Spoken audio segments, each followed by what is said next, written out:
Ibigay niyo sa akin ang baul kung ayaw niyo mamatay. Sige na, ibigay niyo na sa kanya. Wala kayong karapatan na ariin ang baul na yan. Para sa amin ang laman yan at hindi para sa inyo. O di ba? Naniwala na naman kayo na may natitira pang bala rito. Kayo talaga. Kayo tanga at hindi ako.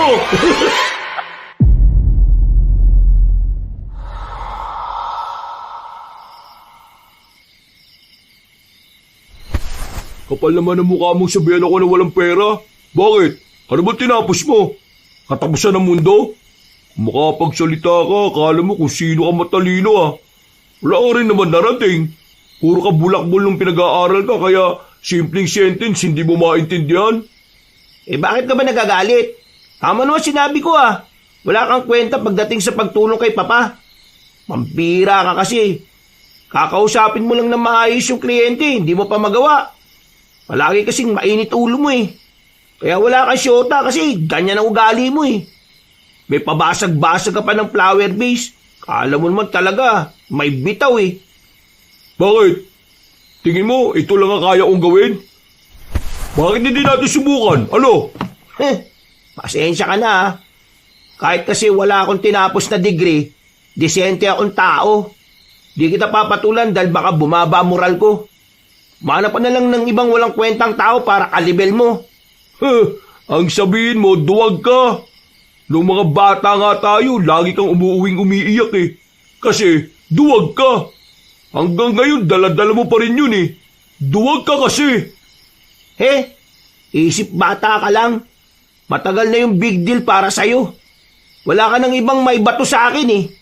Kung sa bagay, ano nga naman ang may babato mo sa akin? Marami naman akong nagagawa para kay Papa. Ikaw, wala. Minsan ka lang kumilos, palpa ka pa. Oo na. Kayo na matatalino. Ako na nga tanga rito eh. Buti naman, alam mo. Pero ako, hindi akong dahilan kung bakit nawalan tayo ng nanay. Ikaw, kayo. Kung hindi nyo sana pinilit na magsimba nung araw na yun, hindi siya tinamaan ng ligaw na bala sa ulo. Kasalanan nyo kung bakit namatay si Mama eh. Ano naman ba yan? Nag-aaway na naman ba kayo? Gabing-gabi na, ang iingay nyo pa rin. Ano bang problema nyo? Ito kasing kapatid natin na bida-bida eh. Inako yung trabaho na dapat sa akin. Ayun, nag-back out yung kliyente ng dahil sa ugali niya. Tinaasan ba naman kasi niya ng boses eh. Bakit mo naman kasi ginawa yun, Dondon? Hindi ko kasalanan na mabagal makaintindi yung kliyente. Saka, sinabihan niya ako mataba eh. Pambihira ka naman. Hinayaan mo na lang sana yun. Totoo naman na mataba ka eh. Anong hinayaan? Niinsulto ako eh. Sa mundo ng negosyo, dapat sanay ka na sa mga ganyang bagay. Ang pinakamalaga kasi sa ganyan, yung mapapayag mo sila. Boss mo sila sa pakikipag-usap. Pero kapag pumayag sila, dalawa na kayong boss. Gamitin mo naman kasi yung utak mo, Dondon. Ambag-ambag ka naman. Manimik ka na nga, kuya. Makikigatong ka pa eh. Yayabang nyo.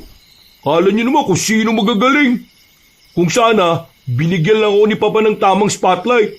Di sana natutunan ko rin lahat ng dapat kong malaman. Alam mo kung talagang gusto mong matutunan ng isang bagay, di mo kailangan ng spotlight eh. Alam mo ano kailangan mo? Matalinong utak. Kaso, wala ka nun. Ba't sumusobra ka na? Kanina ka pa.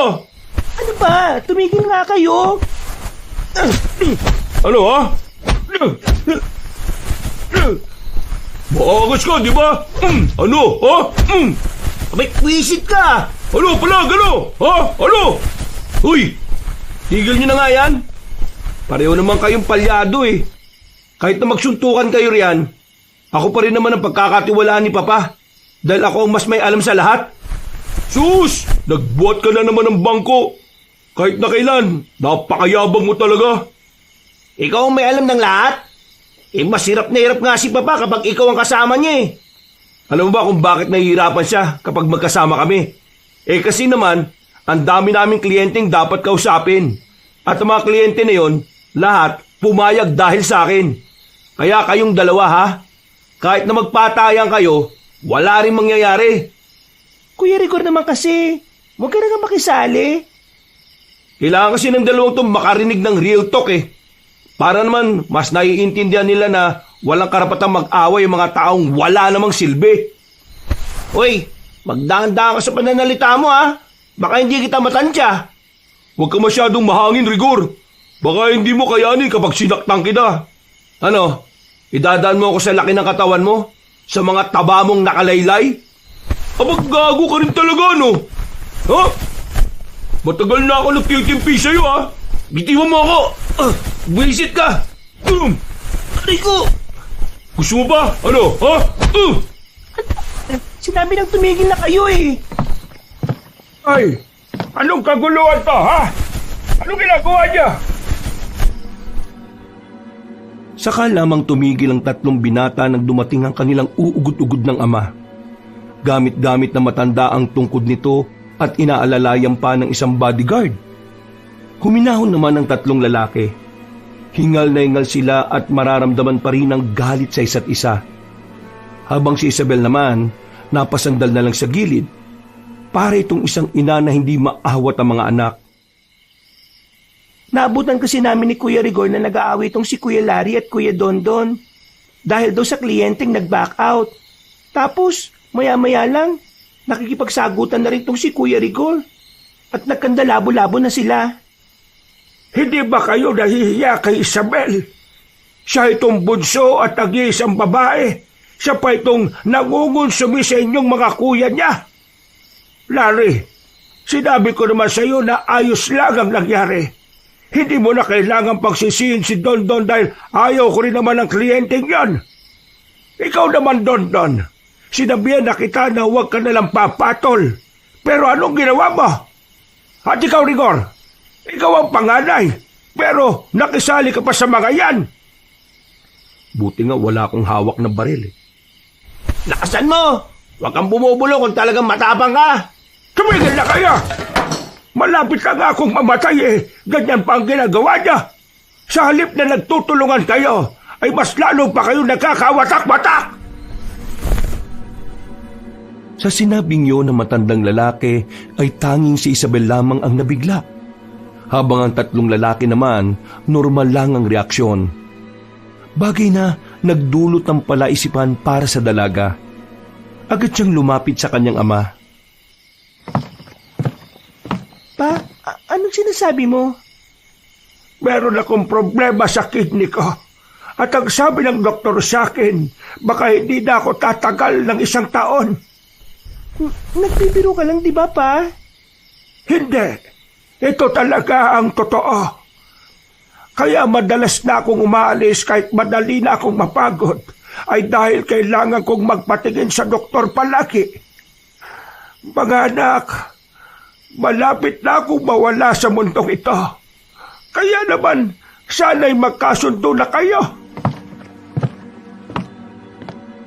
Kalungkutan ang idinulot nito para sa babaeng si Isabel. Mahal na mahal kasi niya ang kanyang ama. May tuturing niya ang sariling papa's girl. Kaya naman, ganun na lang ang bigat ng kalooban niya nang malaman niya ang bagay na yon. Pero, hindi niya kaparehong tatlong binata. Kung siya ay nalungkot, tila magkakapareho naman ang tumatakbo sa utak ng kanyang mga kuya. Sa sumunod na gabi, Nababaliw na ba kayo? Anong klaseng tao kayo at paano nyo naiisip yan? Isabel, alam naming mahal mo si Papa. Pero nakikita mo naman hindi na siya makatayo. Lagi na lang siyang nasa higaan. Wala na siyang magagawa. Ang kumpanya natin, sa iba na niya pinapahawak sa halip na sa atin. Kaya kailangan na natin gumawa ng paraan. Bago pa niya ibigay sa ibang kumpanya na dapat para sa mga anak niya. Pero hindi tamang madaliin natin ang buhay niya. Isabel, kailangan mo ng pera, di ba? Ha? Ano pinagsasabi mo? Akala mo ba hindi ko alam? Kailangan mo ng malaking pera para maipa-opera ang lumalaking bukol sa gilid ng bituka ng boyfriend mo. Tama ako, di ba? Paano mo nalaman yon? Hindi na mahalaga kung paano ko nalaman. Ang mahalaga ngayon, Sino ang pipiliin mo? Ang ama natin na alam naman nating may taning na ang buhay? O ang boyfriend mong pwede mo pang maisalba kung magkakapera ka lang? Hindi na nakapagsalita ang dalaga. Alam niyang may liligtas ng pera ang kanyang nobyo. Pero iniisip pa lang niya na lalasunin ng kanyang mga kuya ang ama niya. Hindi na niya alam ang mararamdaman niya. Sobrang naaawa siya sa kanyang ama dahil ito na ang naging sandalan niya noon pa. Look, Isabel, mahal natin si Papa. Kaya nga natin papabilisin ang pagkawala niya para hindi na siya mahirapan pa. Tapos, bibigay na rin niya ang mana natin. O di ba? Win-win situation lang. At isa pa, para magkanya-kanya na tayo. Pag nakuha ko na yun sa akin, bahala na kayo sa mga buhay nyo. Ganun din naman ako, no? Ano, Isabel? Hindi ka pa rin ba papayag? Hindi ako makapaniwala na nagagawa niyo magplano ng ganito. Anong klaseng tao kayo?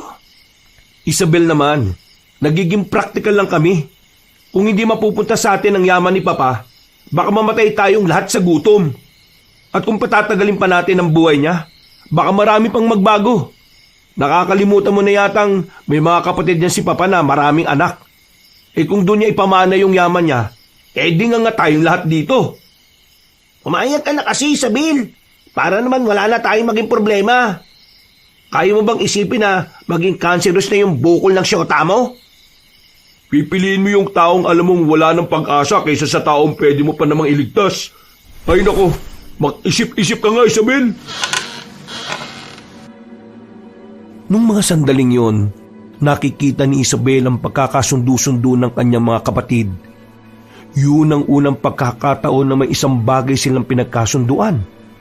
Isang bagay na alam niyang magiging dahilan ng malaking pagbabago sa kanyang buhay. Walang sagot ang babae sa alok ng kanyang mga kuya. Kahit gabing-gabi na, umalis siya ng mansyon at pumunta na lamang sa ospital. Dinalo niya ang kanyang nobyo. At ayon sa doktor na kanyang nakausap, kung tatagal pa ng araw ang kanyang operasyon, maaaring pumutok na ang bukol sa loob at maaaring kumalat ang lason sa katawan ng lalaki. Gulong-gulo ang utak ni Isabel. Mahal niya ang lalaki, pero mas mahal din naman niya ang kanyang ama. Hindi niya alam ang gagawin.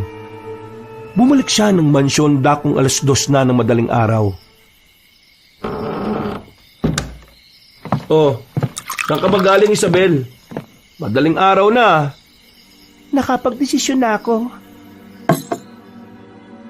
Nang marinig yun ng tatlo, binitiwan nila ang mga hawak na baso ng alak. Nagkakatinginan ang mga binata. May ngiting unti-unting sumilay sa kanilang mga labi. Papayag na ako, pero sa isang kondisyon. Pambira naman babae to. May pakondisyon-kondisyon pa. Ano ba yun? Umisip kayo ng ibang paraan na wala na mararamdamang sakit si Papa. Huwag lason. Huwag din yung marahas. Yung unti-unti lang siyang makakatulog ng walang mararamdaman kahit na paghihirap. Nako, pahihirapan mo pa talaga kami. Yun na lang ang natitira kong hiling para sa kanya. Rigor, pagbigyan na natin to. O sige. Pagbibigyan ka namin ha. Pero hindi ko din alam kung paano gagawin yung sinasabi mo. Ako, may alam ako. Sumilay ang magandang ngiti ni Dondon. Hindi na muna niya to sinabi kung ano yun. Inihanda na muna nito ang kanilang sasakyan.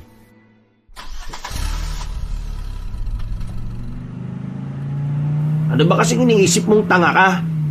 Anong oras na bumabiyahe pa talaga tayo? Manahimik ka na lang. Wala ka kasing alam eh. Kaya nga kami nagtatanong sa'yo kasi wala nga kaming alam. Inutil ka talaga kahit na kailan, no? Dondon, sabihin mo na kasi ngayon. Nangako ka kanina na sasabihin mo kapag nasa biyahe na tayo. Ganito yun. Meron akong kilalang albularyo. May tinitinda siyang liquid na ginagamit sa matatanda kapag malapit ng mamatay. Pinapainom yun. Pinapatulog.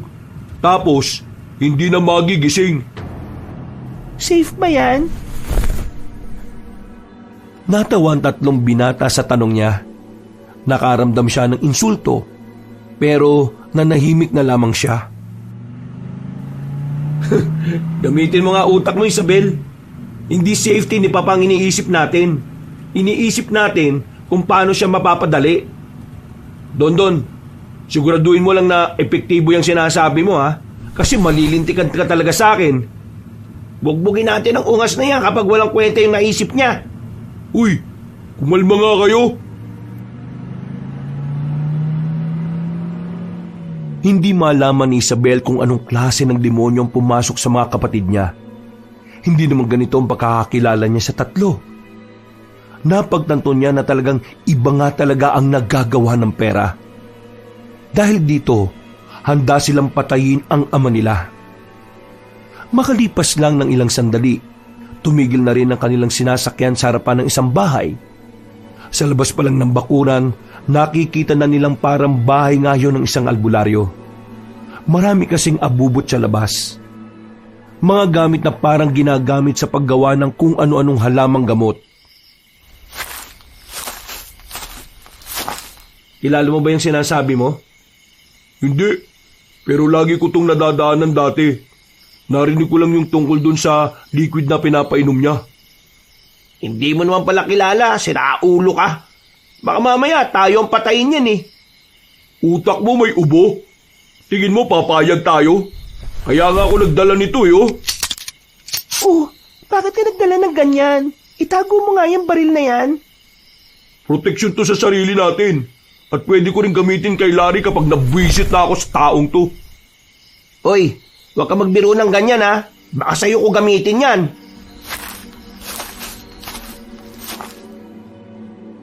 Nanahimik na sila, naglumapit na sila roon. Sinilip na muna ni Don kung may tao sa loob. Tao po! Tao po! May tao ba dyan? Bumungad sa kanila ang isang matandang lalaki. Puti na ang ilang parte ng buhok nito pero kitang-kitang malakas pa rin. Nagtataka itong tumingin sa kanila matapos buksan ng ilaw sa bakuran. Sino kaya? At anong kailangan nyo sa ganitong oras? Magandang madaling araw po sa inyo. Magkakapatid po kami. May gusto lang po kaming hingin na tulong sa inyo. At ano naman ang may tutulong ko sa inyong makakapatid? May taning na po kasi ang buhay ng ama namin. Ayaw na sana namin siyang mahirapan pa. Nabalitaan namin na meron kang ginawang liquid na pinapainom sa matatanda para unti-unti na itong makatulog at hindi na magising pa para hindi na siya mahirapan. Pabalik-balik na muna silang tiningnan ng matandang lalaki. Tila inaalam nito kung seryoso sila sa kanilang sinasabi. Maya-maya, pumasok na ang matanda sa loob at sinenyasan na rin sila makapasok. Pinupo sila sa mahabang katre. Hindi naman maiwasan ni Isabel na mapatingin sa mga disenyong nasa gilid.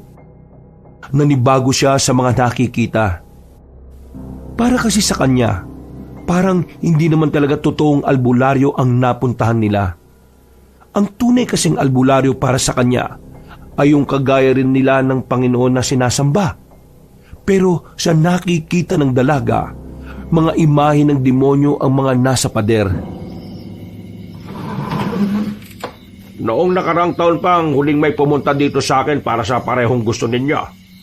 Pero, pwede ko bang malaman ang pinakadahilan kung bakit nyo ito gustong gawin? Gusto na rin ba ng ama nyo na mawalay siya sa mundong ito? Kagaya nga po na sinabi namin kanina, gusto na naming matapos ang paghihirap niya. Naawa na kami sa kanya. Saka, sinabi na rin niya sa amin na hindi na niya kaya pang tumagal. Hindi kung ganon, ibibigay ko na sa inyong botelya. Sandaling tumayo ang matandang lalaki. Pagbalik nito ay may daladala na itong botelya na merong lamang kulay itim na likido sa loob. Agad nitong inabot kay Don. Kapag pinainom nyo ito sa ama ninyo, huwag nyo siyang dadalhin sa morgue. Maaring malaman nilang ganitong ginawa ninyo. At makaisipin pa nilang nilason nyo ang inyong ama. Huwag nyo ring ipapakremate ha, kasi maaamoy. Ilibing nyo lang siya kaagad kapag namatay na siya. Magkano naman po ito? Kahit na magkano, donation lang naman eh. Okay, sige. Eto, okay na ba yan? Nako, ang laki na nga nito eh. Sigurado ka ba dito sa binigay mo? Wala pong problema sa pera. Babalik naman yan eh. Basta siguraduhin nyo lang na tatalab yan ha. Tatalab ito. Maniwala kayo sa akin. Napalunok na lamang ng laway si Isabel dahil kinakabahan siya. Sa kabilang banda, nagagalit siya sa kanyang sarili. Hindi siya makapaniwala na nagagawa niyang hayaan na lang ang tatlong kuya niya. Wala siyang ginagawa kahit na alam naman niyang hindi tama ang pinaplano nila. Makalipas lang ang ilang sandali, nakabalik na rin sila ng mansyon. Malapit nang mag-umaga noon, kaya nag-almusal na muna silang magkakapatid. Isang malaking himala na nagsabay-sabay silang kumain sa umaga. Nagsama-sama sila dahil sa iisang bagay. Yun ay ang unti-unting burahin ang kanilang ama sa mundo. Kaunting tulog lang ang nagawa ng dalaga. Hindi siya pinatutulog ng kanyang konsensya. At habang tulog pa ang kanyang mga kapatid, sinamantala na niya ang pagkakataon para makausap ang kanyang ama. Dahil alam niyang hindi na niya magagawa yun sa oras na magising na ang tatlo niyang kuya. Ang aga mo naman yata nagising, anak. May lakad ka ba? Wala naman po. Gusto lang po kitang samahan ngayon. Huwag ka mag-alala. Ayos lang naman ako. Papa, sorry po ah. Sorry saan? Basta po sorry sa pagiging hindi mabuting anak. Ano ba yung sinasabi mo dyan? Ikaw nga lang ang nag-iisang anak ko na malambing sa akin. Yung mga kuya mo, barumbado, walang galang sa akin. Hinawakan ni Isabel ang payat na kamay ni Don Pascal. Damang-dama niya ang buto-buto nitong palat. Bagay na mas lalong nagpapakirot ng kanyang damdamin. Kung sakali mang dumating ang punto na kailangan mong mamili sa pagitan ko at ng sobrang mahalaga para sa iyo, piliin mo ang mahalagang bagay o tao para sa iyo, anak. Gusto ko na lang na maging masaya ka. Hindi malaman ni Isabel kung bakit ganoon ang sinasabi ng kanyang ama. Inisip niya nga nung una na baka meron na itong nalalaman. Dahil dito, mas lalo siyang nahihirapan sa mga nangyayari. Anak, malapit na akong mawala. Kaya naman gusto kong ipamana sa inyo ang lahat ng kayamanan ko. Pero higit sa kumpanya, nais kong ipamana rin sa inyo ang isang bagay na talagang magpapabago ng buhay niyong magkakapatid. Lalong-lalo ka na.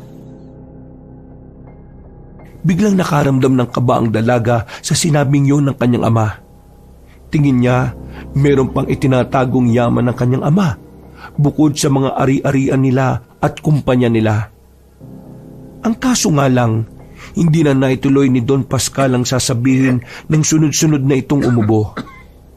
Ipinatawag na lamang muna ni Isabel ang kanyang personal na doktor, at saka lumabas na muna siya ng silid na matanda. Pagbaba niya sa hagdanan, nakasalubong niya si Rigor. Oh, anong nangyari doon? Mamamatay na ba si Papa? Inuubo lang. Wag muna ah. Hindi pa natin nakukuha yung last will niya. Napailing na lamang si Isabel. Hindi na lamang niya pinansin ng kanyang kuya. Makalipas lang ang ilang oras ay sumapit na rin ang kinagabihan. Handang-handa na ang magkakapatid sa kanilang gagawin. Nilagyan na nila ng itim na likido ang tsaa na papainom nila sa kanilang ama. Hindi na sumama si Isabel noon. Lumabas na lamang siya ng mansyon at pumunta sa kanilang hardin. Sa puntong yon, nagsimula na siyang humagulgol. Nagtataka sa kanya ang mga kasambahay kung bakit walang kaalam-alam ang mga yon, na hindi naaabot ng ilang buwan ang kanilang amo. Makalipas lang ang halos kalating oras, pinuntahan na rin siya ng 3 lalaki. Daladala ng mga ito ang papel kung saan nakasaad ang mga manang paghahatian nila. Pero mukhang hindi masayang 3 lalaki sa kanilang nalaman.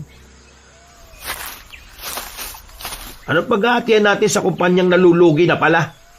Wisit naman talagang buhay to, oh. Kaya naman pala hindi siya nagdalawang isip na pumirma bago namatay. Latak na lang pala yung paghahatian natin.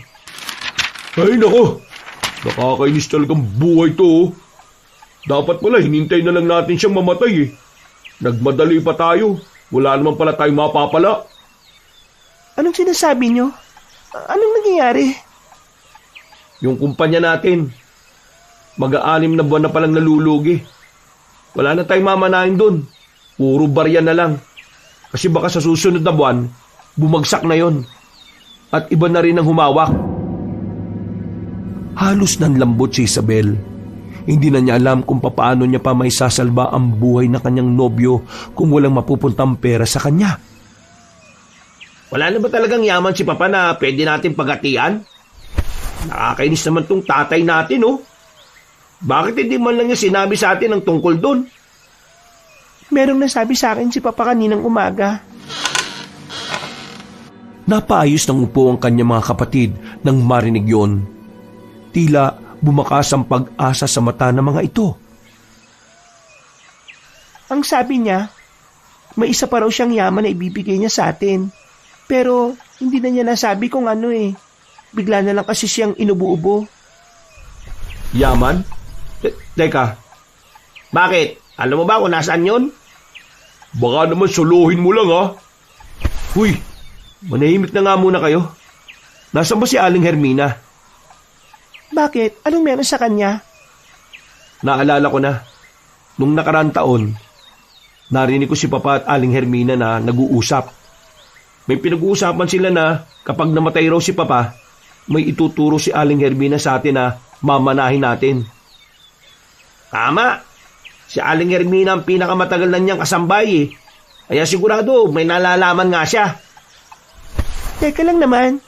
Si Papa, asikusuin na muna natin. Mamaya na yun. Mas mahalaga si Aling Hermina ngayon. Hinanap nila ang matandang babae sa loob ng mansyon. Agad naman nila itong nakita at dinala sa isang silid na hindi naaabot ng mga kasambahay. Makakasama silang 5 noong mga sandaling yon. Nagtataka naman ang matandang babae kung ano ang nangyayari. Mga sir, ma'am, ano pong nagawa ko? Bakit po ninyo ako dinala rito? Ito naman si Aling Hermina, kabado ka agad, eh.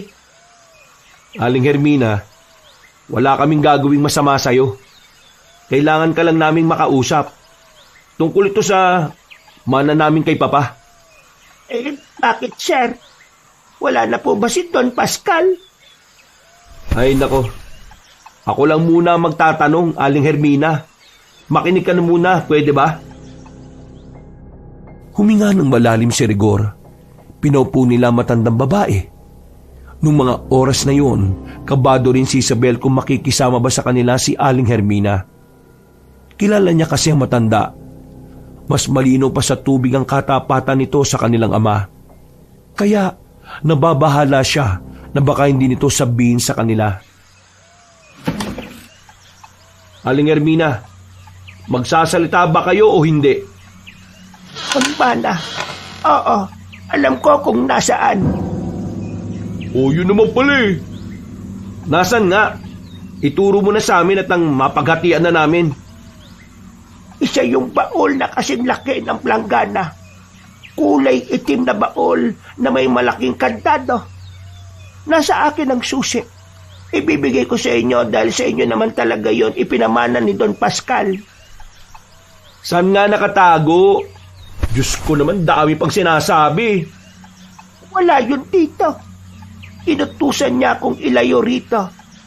Nakatago yun sa bayan ng San Rafael. San Rafael? Ang layo naman nun. May bahay tayo doon, di ba? Sa bahay mo ba namin yun nilagay? Nung una, doon ko itinago. Pero kalauman nawala na roon. Sinabi sa akin ni Don Pascal na ipinagkatiwala niya yon sa isang matandang lalaki na nagngangalang Domeng. Hindi ko alam kung anong ugnayan niya ron. Hindi ko pa rin yun nakikita. Ang alam ko lang, sa San Rafael siya nakatira. Pambira naman talaga tong si Papa, oh. Pahihirapan pa talaga tayo, eh. Nasa akin naman ang susi. Ang kailangan nyo lang gawin ay mahanap ang matandang yon. Alam niyo po ba kung anong nilalaman ng baul na yon? Hindi ko alam kung ano. Ang sabi lang sa akin ni Don Pascal, mahalagang yun sa kanya. Na kahit ano, hindi niya sinabi sa akin kung ano ang nasa loob. Ang sabi niya kasi, para daw yun sa inyong magkakapatid. Tingin ko, ito na yung Yamashita Treasure. Anong pinagsasabi mong Yamashita Treasure? Walang ganun.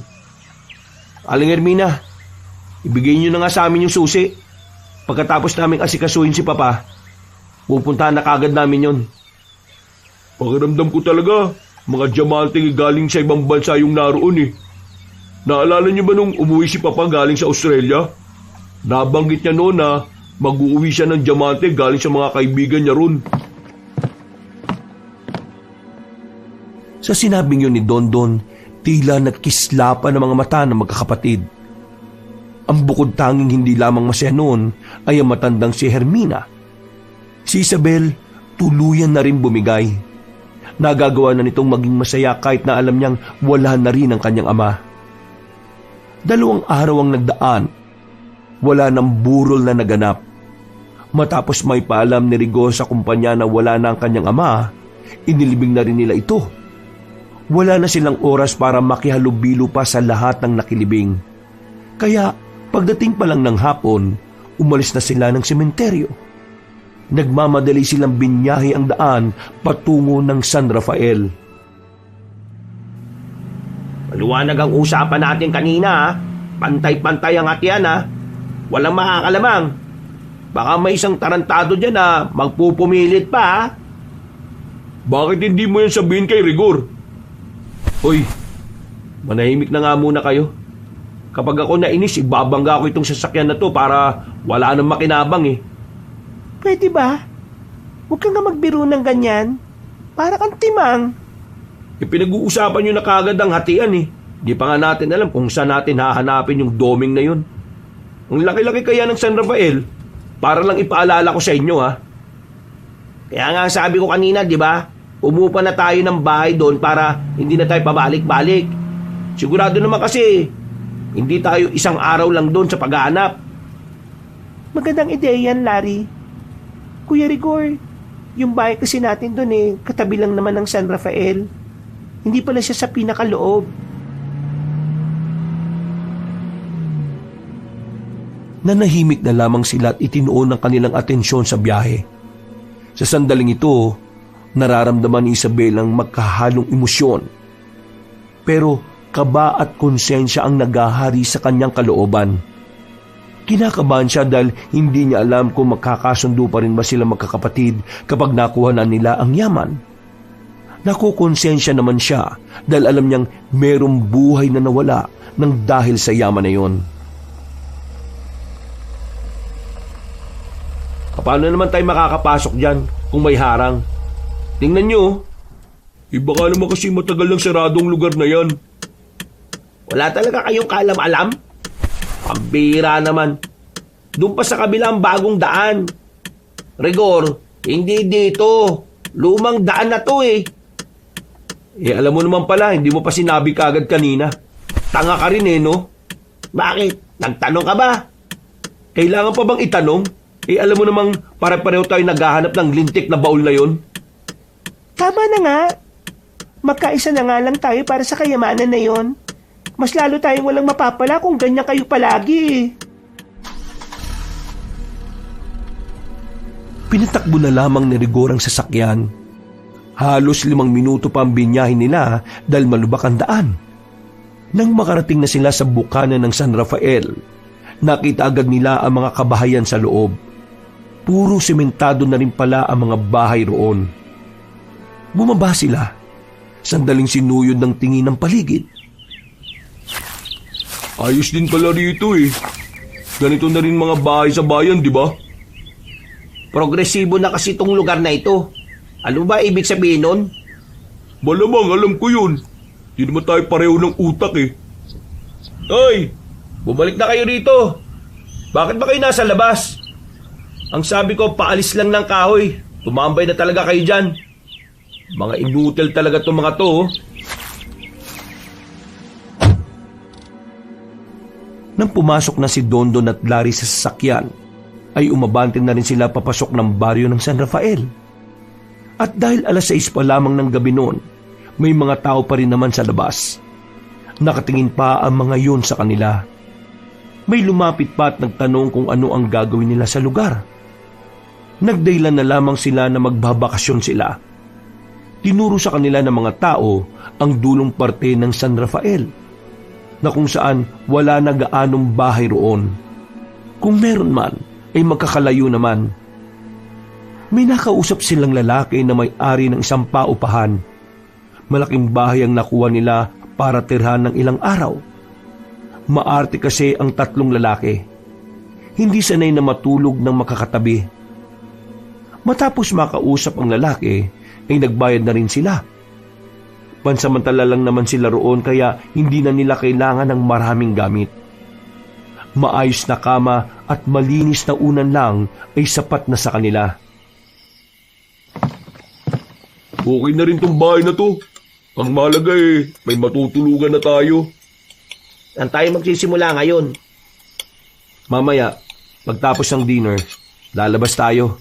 Magtatanong-tanong tayo kung may nakakakilala kay Mang Doming. Noong mga sandaling yun, pinagsaluan na lang muna nila ang nadala nilang pagkain. Pagkatapos naman ito, kahit may kalamigan na ang klima roon, ay agad na rin silang lumabas. Inisa-isa nila ang mga kabahayan na makikita nila. Pero wala ni isa sa mga yun ang may nakakakilala sa matandang si Doming. Hindi pa man sila tumatagal ng 1 oras sa paghahanap, nabuburyo na ang lalaking si Dondon. Mukhang pinagtripan lang yata tayo ni Aling Hermina eh. Wala naman tayong mahanap na Doming dito. Wisit talaga oh. Kilala ko si Aling Hermina. Hindi niya ugali ang ganon. Eh wala nga tayong mahanap na Doming dito eh. Anong gagawin natin sa susi na dala natin? Ipasok mo sa ilong mo para kumalma ka. Abat, ginagago mo ba ako? Ano ba, Dondon? Ibaba mo nga yung baril na yan. Eh nakaka-bad trip na tong taong to eh. Lagi na lang akong tinatarantado nito. Kala niya siguro, hindi ko siya kayang patayin. Dondon, ibaba mo na yan. Nasabi ko sa iyo ha. O bakit? Gusto mo, pati ikaw na rin? Itinutok naman ni Dondon ang baril kay Rigor. Pero kalmado lang si Rigor noong mga sandaling yon.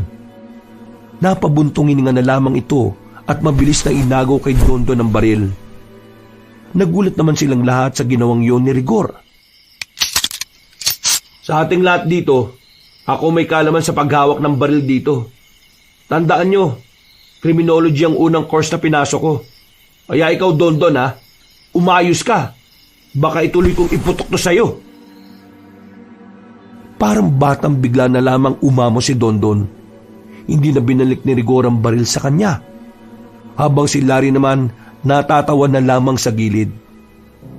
Habang naglalakad sila sa kahabaan ng lugar, bigla na lamang napatigil si Isabel sa kanyang paglalakad. Meron kasi siyang naramdaman na kakaiba sa likuran. Parang merong sumusunod sa kanila.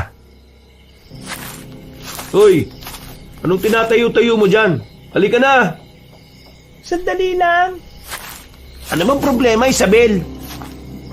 May nararamdaman kasi ako kanina na parang may sumusunod sa atin. Wala naman kaming nararamdaman ah. Kaya baka guni-guni mo lang. Sinabi na kasing kumain ka ng marami kanini. Yan tuloy. Nababaliw ka na. Nababaliw ka na pala eh. Seryoso ako, no? Bakit? Seryoso din kami na mahanap yung Mang Doming na yun ah. Kaya sumama ka na sa amin. Bilisan mo na. Napailing na lamang ang dalagang si Isabel. Bumuntong hininga na lamang siya at sumunod na rin. Sa kanilang pagpapatuloy, bigo silang mahanap si Mang Doming nung sandaling yon. Napagod na lang din sila, kaya napagdesisyon na nilang umuwi na muna sa bahay na kanilang inuupahan. Ay nako, di ako komportabling matulog dito. Bukas ng umaga pupunta ako sa bahay natin.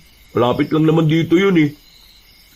Ang sabihin mo, nagbabaka sakali kang naroon yung baol. Gusto mong soloin, no? Anong pinagsasabi mo?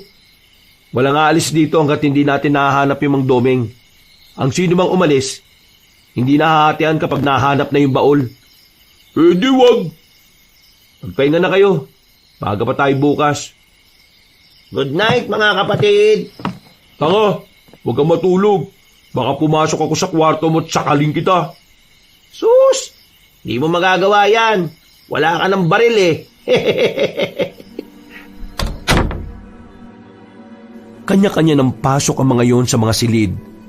3 silid lang meron ng bahay na yon. Kaya naiwan si Isabel sa sala. Ni hindi man lang siya inalok ng mga kuya niya na patulugin sa silid. Walang nagmagandang loob na makipagpalitan sa kanya. Pero wala namang problema sa kanya yon.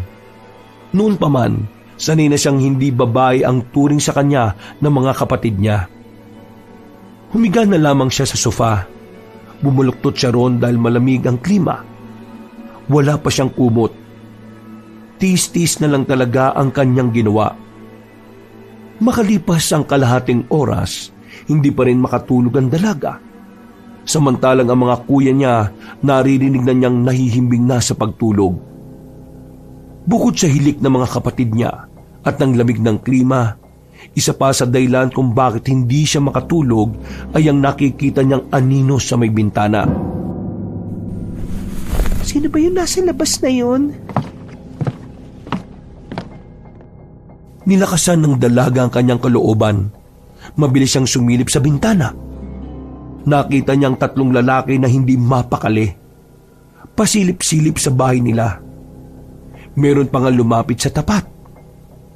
Sa mga pagkakataong ito, kinabahan na ang dalaga. Sa takot niya, agad niyang pinuntahan ang kwarto ni Rigor. Kuya Rigor, gising! Ano ba yun? Natutulog yung tao eh. May mga tao sa labas. May 3 lalaki sa labas. Parang nagmamasid sila rito eh. Ha?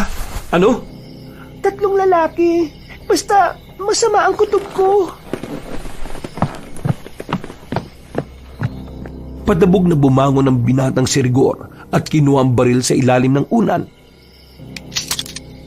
Ayoko talaga na may istorbo eh. Papatayin ko yung mga yan. Uy, kuya! Dismayado ang binatang si Rigor nang wala naman silang abutang mga tao sa labas. Ang tanging naroon lamang ay ang 3 itim na pusa. Niyaw lang ng iyaw. Napamura naman si Rigor dahil doon.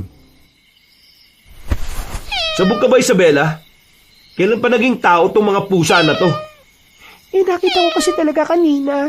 Mga lalaki talaga nandito. 3 sila. Ay nako, tigilan mo ako sa trip mo, Isabela ha. Alam mong hindi ako nananakit ng babae. Kaya wag mo akong pilitin. Pwede ba? Wag mo na akong gisingin. Gusto ko magpahinga na maayos. Litong-lito ang utak ng dalaga. Alam niya sa sarili niya na totoong mga tao talaga ang nakita niya. 3 lalaki.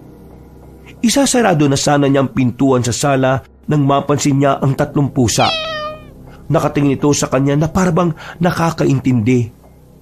Sinubukan niyang bugawin ang mga yon, pero hindi man lang yun umalis. Siguro, kayo yung 3 lalaki, no?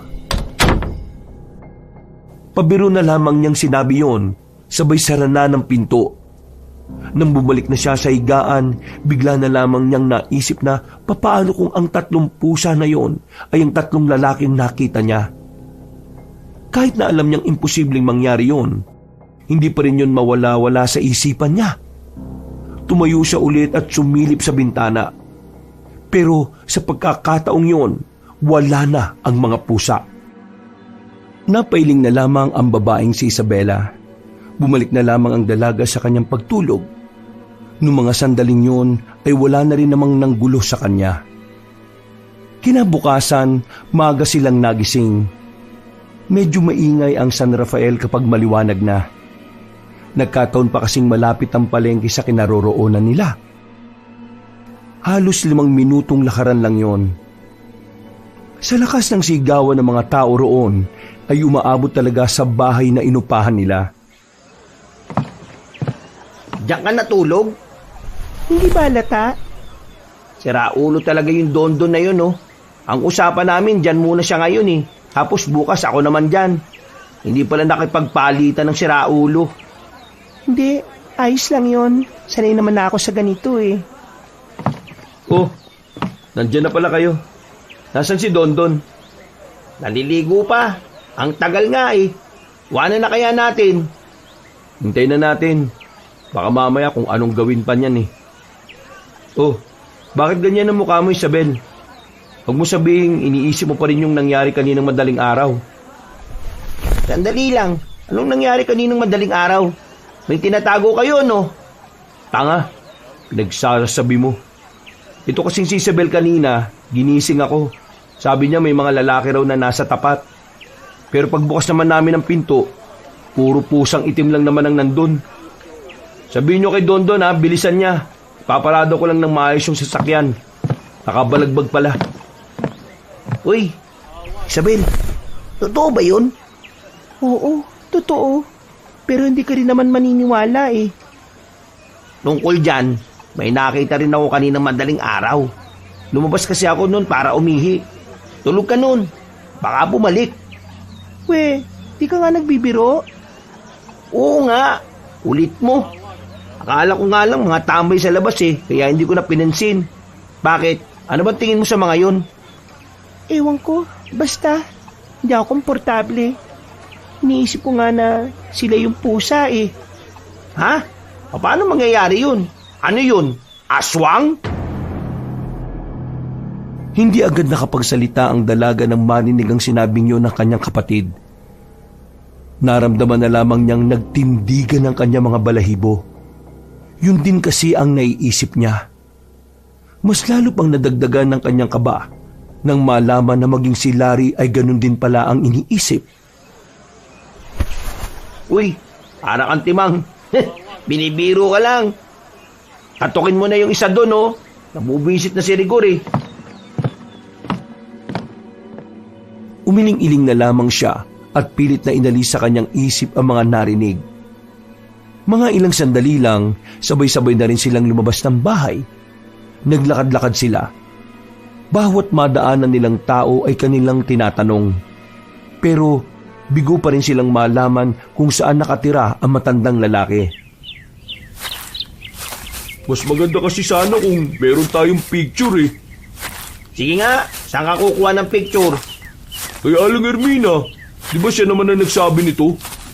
Hindi naman sila close nung doming eh. Kaya paano makakaroon ng picture si Aling Hermina ng matandang lalaki na yun? Mag-isip-isip ka nga. Kuya Rigor, subukan naman natin magtanong sa barangay hall. Baka meron sila alam kung sino si Mang Doming. Oo, mabuti pa nga. Saan ba barangay hall dito? Ako na magtatanong. Nilapitan ng dalaga ang isang matandang lalaki na nagtitinda ng isda. Agad naman siya nitong kinausap ng may ngiti. Barangay hall po ba? Doon po sa may gitna. May makikita po kayong pose ng ilaw doon na may karatula. Kakanan po kayo tapos diretso lang. Maraming salamat po. Ay, siya nga po pala. May kilala po ba kayo Mang Doming? Mang Doming? Parang narinig ko na ang pangalan niya eh. Pero hindi ko lang alam kung saan. Bakit? Wala po. Kapag po naalala niyo siya at ang itsura niya, sabihan niyo lang kami ah. Yung bahay po namin sa bandang dulo lang po. Maraming salamat po. Nagpakita ng makahulugan ng ngiti ang matandang lalaki. Ngumiti na lamang din si Isabela at agad na ring naglakad pabalik sa mga kapatid. Pagdating nila ng barangay hall, ay agad nilang sinabi ang kanilang kailangan.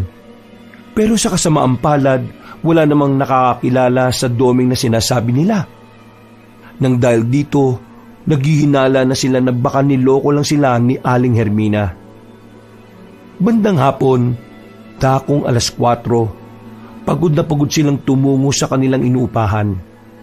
Buwisit na buwisit din ng 3 lalaki dahil wala na naman silang napala. Ay nako, nakausap ko si Mang Jepoy mula sa mansyon.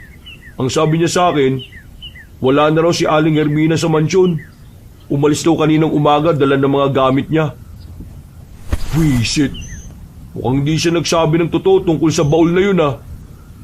Ang masakla pa niyan, baka ibang susi naman yung binigay niya sa atin. Ay, wisit na matandang yan oh. Mukhang uunahan pa tayo sa kayamanan ah. Kumalma na nga muna kayo.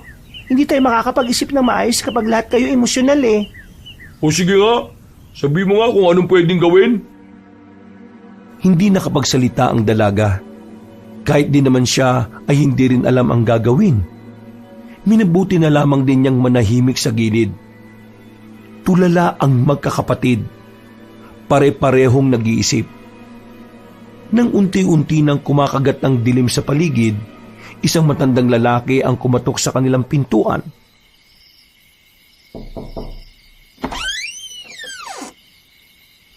Di ba kayo yung napagtanong ako kanina sa labas? Ano pong kailangan nyo? Ako ang kailangan nyo. Sandali, sino ka ba? Ako yung Mang Doming na hinahanap ninyo. Wala kaming oras makipaglukuhan, Manong ha. Itong bad trip kami, huwag kang sumabay. Huy! Bastos ka talaga sa matatanda, no? Humalang ka nga. Walang manners ang putik. Sige nga, kung ikaw nga si Mang Doming, paano mo kami makukumbinse? Naglabas ng ID ang matandang lalaki. May kinuha rin itong larawan sa pitaka na kung saan kasama nila ang kanilang ama. Itong larawan na ito ay kuha nung kasal ng kaibigan namin. Matagal na kami magkakilala ng tatay ninyo. Eh kung ikaw naman pala si Mang Doming, ituro mo na sa amin kung nasaan yung baul. Nasa amin ang susi.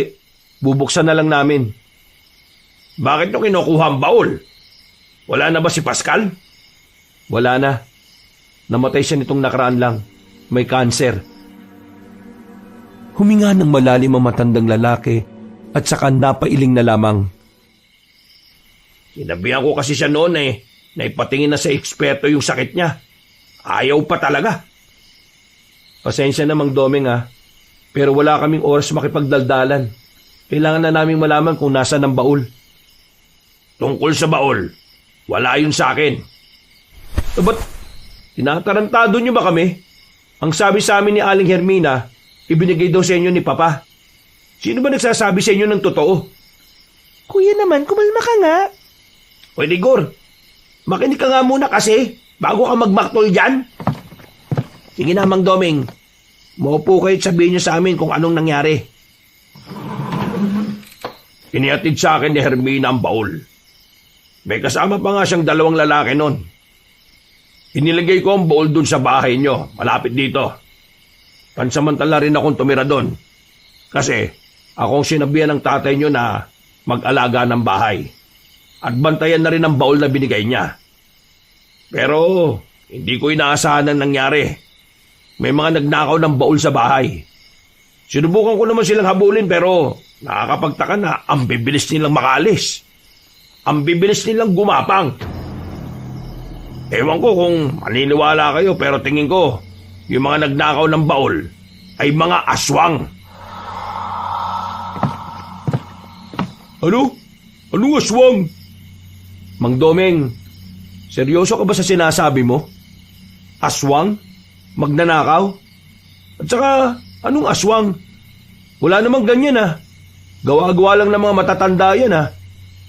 Totoo ang aswang. Kasi nung kinuha nila ang baul, hindi rin naman ako tumigil na gumawa ng paraan para mabawi yun. Hanggang sa may nakita akong aswang sa gubat. Muntikan pa nga ako mamatay eh. Tingnan nyo itong mahabang peklat ko sa tagiliran. Aswang ang gumawa niyan. Totoang, magsabi ka nga ng totoo. Nagulat na lamang sila Isabel nang tutukan na ni Rigor ang matandang si Mang Domeng. Banas na ang lalaki, pero si Mang Domeng nanatiling kalmado lang.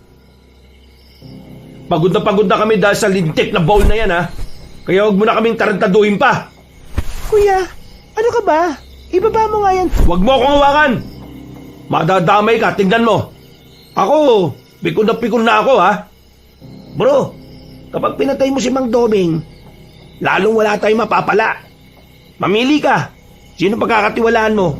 Itong kaibigan ni Papa? O si Aling Hermina na matagal na sa atin pero hindi naman talaga natin kilala? Marahang nilapitan ni Larry si Rigor. Tinapik-tapik nito ang lalaki sa balikat. Kalaunan ay huminahon na rin naman ito. Mang Domeng, pasensya na. Galit na galit kasi ako kapag nararamdaman kong niloloko ako eh. Pero iyo, hindi ko kayo niloloko. Totoo mga sinasabi ko. O sige, sabihin na natin mga aswang ang kumuha ng baul. Eh bakit naman nila kukunin yun? Eh di ba nga, ang gusto lang naman nila karne ng tao? Yun yung napapanood ko sa pelikula eh. Para mga tao rin naman kasi ang mga aswang. Kailangan din nila ng pera para mabuhay. Huwag kayong mag-alala. Nasa akin naman ang susi eh. Wait, ibig sabihin itong susi na nasa amin eh, peke? Kung si Hermina ang nagbigay sa inyo niyan, peke yan. Duda rin ako sa matandang yun eh. Kahit ang papa niyo, duda rin sa kanya. Noong una kasi, kay Hermina dapat ipagkakatiwala ang baul at ang susi. Pero dahil nagkaroon ng pag-aalinlangan ng tatay ninyo, sa akin niya pinagkatiwala yon. Mang Domeng, alam niyo ba kung anong laman ng baul? Hindi eh. Binigay yun sa akin ng tatay niyo nang nakakandado na. Kahit tanungin ko siya, ayaw niya ring sabihin. Basta ang sabi lang niya, kayamanan daw yun. Kayamanan ng buong pamilya niyo, na kayo magkakapatid lang ang magmamana. Walang yung buhay naman to. Saan naman natin nahanapin yung baul na yun? Hindi nga natin alam kung nasaan ang mga aswang na kumuha nun. Huwag kayong mag-alala. Nasa atin naman ang susi eh. Kaya malabong mabuksan nila yon. Kahit pukpukin nila yung kandado, hindi masisira yun. Meron akong alam na lugar na matagal ko nang pinag-iinalaan. Bayo ng mga aswang, nakatirik sa gitna ng kagubatan. Kung gusto nyo, sasamahan ko kayo para malaman natin kung aswang nga ba mga naroroon eh. At kung naroon ba ang baul na hinahanap ninyo. Okay, sige, Mang Domeng. Ituro mo sa amin kung nasaan yan. Lahat gagawin namin, makuha lang yan. Mamayang 12:00 ng gabi, aalis tayo. Oh, bakit mamaya pa? Pwede naman ngayon ah. Ang nabasa ko kasi sa paniniwala ng mga naniniwala sa aswang, 12:00 ng gabi, umaalis ang mga aswang sa bahay nila. Kung totoo man yun, mas magandang gamitin natin ang pagkakataon na yon.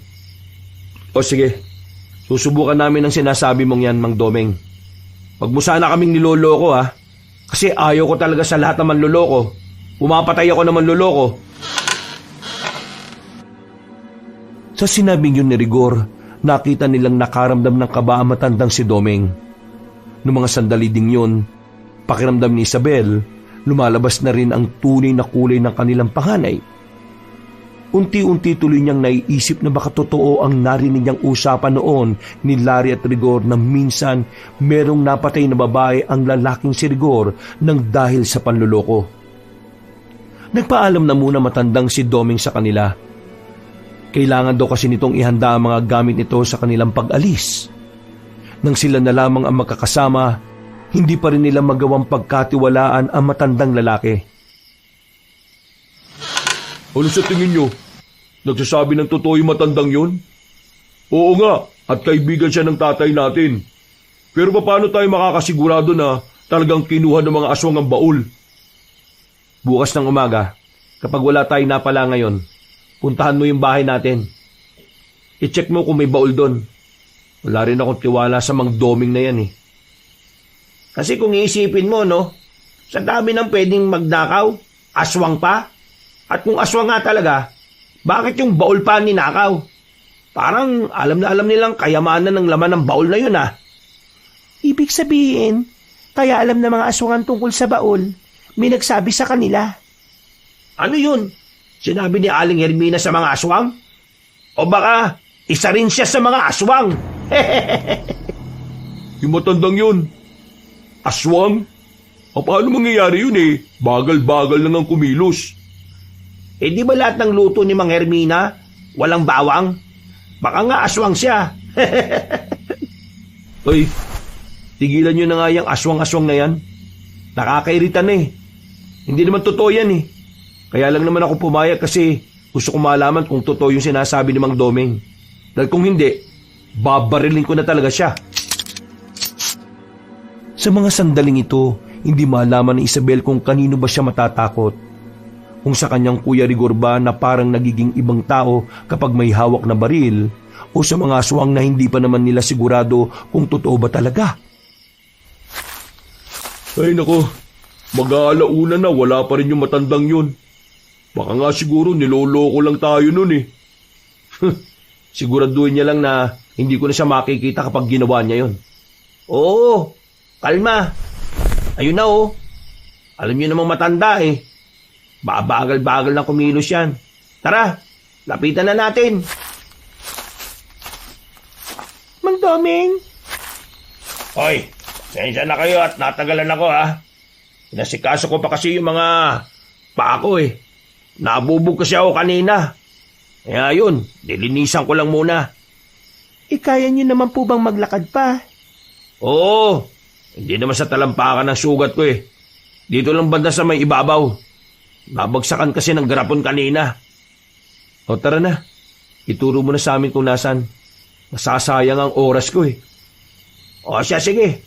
Sundan niyo ako. Pero ito lang ang tatandaan niyo ha. Kapag may nakita kayong tao sa kagubatan, hindi natin sila pwedeng lapitan kaagad. Wala tayong pagkakatiwalaan ha, kung hindi natin kilala. Baka mga aswang na yun. Una. Aswang. Di naman kasi totoo yan eh. Magtiwala ka na lang kasi, Kuya Rigor. Mainit kasi ulo mo eh. Bro, isipin mo na lang na kapag nakuha na natin yung baul, paldo-paldo na rin tayo. Nanahimik na lamang sila habang nakasunod sa matandang si Mang Doming. Nagdaan lang ang halos 15 minutong lakaran. Meron na rin silang natanaw na bahay. Walang kuryente roon pero maliwanag dahil sa naglalaki ang gasera sa tapat ng pinto. Meron din mga sulo sa bawat palibot ng bahay.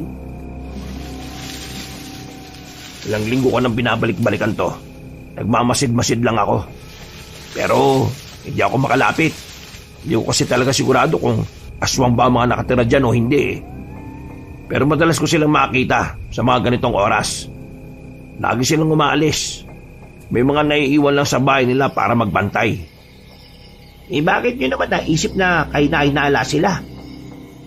Ang bibilis silang tumakbo eh. Di ba nga, yung huli kong punta rito, nasugatan nila ako. Buti na lang eh, nagpatangay na lang ako sa ilog, kaya ako nakatakas sa kanila. O sige, ako na lalapit. Teka, wag muna! Hintayin na muna natin may lumabas mula roon. Late na tayo, mahigit ng 1 oras. Sabi mo 12:00 sila nalabas. Ibig sabihin, kanina pa sila wala sa bahay nila. Kasabi lang, may naiiwan nga sa bahay eh. Tingnan nyo maigi. May mga tao sa loob. Mas malino pa mga mata ko sa inyo eh. Eh ang babata nyo pa naman. Nagbuga na lamang ng hangin ang binatang si Rigor. Mga ilang sandali lang, nakita na rin nilang may 5 kalalakihan na lumabas. Sa isang iglap lang, nawala na kagad ang mga yon. Hindi nila nakita kung saan dumaan. Mang Doming, pwede na ba tayong lumapit? Oo, tara na. Walang sali-salita, agad na naglakad ang lalaking si Rigor palapit sa bahay. Nauna na itong pumasok ng bakuran. Kuya Rigor, ano ginagawa mo? Di ba may bantay? Papatayin ko na kagad. Naabutan nila sa loob ang isang matandang babae. Puti na rin ang buhok nito. Nanlalaki ang mga namumulang mata habang nakatingin sa kanila. Nasaan na yung baul na dinala daw ng mga aswang? Ilabas mo kasi kung hindi, pasasabugin ko ang ulo mo kahit na matanda ka pa. Rigor, hindi ka pwede magpaputok. Maririnig tayo ng mga kasama niyan. Wala akong pakialam, no? Hindi nagsasalita ang matandang babae. Nakatingin lang yun sa kanila na parang nag-aabang kung ano ang kanilang gagawin. Lumapit ng bahagya ang binata. Hindi nito inalis ang pagkakatutok ng baril. Nasaan ba yung baul? Ibigay nyo na lang para... Pinaputukan ni Rigor ng baril ang matandang kaharap nila. Pero dahil nakailag yun, tinamaan lang ang matanda sa bandang braso. Nang makita nila ang itsura ng matanda, dito na naniwala si Rigor na totoo nga talaga ang mga aswang. Halimaw na ang mukha ng matanda na gumagapang pa sa pader. Dahil sa pagkabigla ni Rigor, pinagbababaril niya ang matandang aswang. Nang tamaan na niya yun sa batok, agad na bumulagta ang aswang na yun. Tara, hanapin na natin ang baul. Malaki naman kaya madali nating makikita yun dito. May kalakihan ang bahay kaya naghiwa-hiwalay sila. Maya-maya pa, meron na silang nakitang baul sa silong ng bahay. Agad na hinilan ni Larry at Dondo ng baul na yun at pinakita kay Mang Domeng. Oo, yan na yung baul na yan. Yan ang baul kung saan nakalagay ang yaman ng tatay ninyo. O tara, buhatin nyo na yan at alis na tayo. Aba, ayos, mayaman na ako. Hoy Rigor, mas malaki sa amin ni Larry ha. Kami nakakita nito. Manahimik ka. Kayo nagsabi na pantay-pantay lang tapos ganyan na utak mo. Basta ako, bigyan niyo lang ako ng pampaopera ng boyfriend ko. At kaunting pera para makapagsimula, masaya na ako roon. Mamaya na kayo magatian. Mas kailangan nating umalis ngayon dahil baka babalikan tayo ng ibang aswang.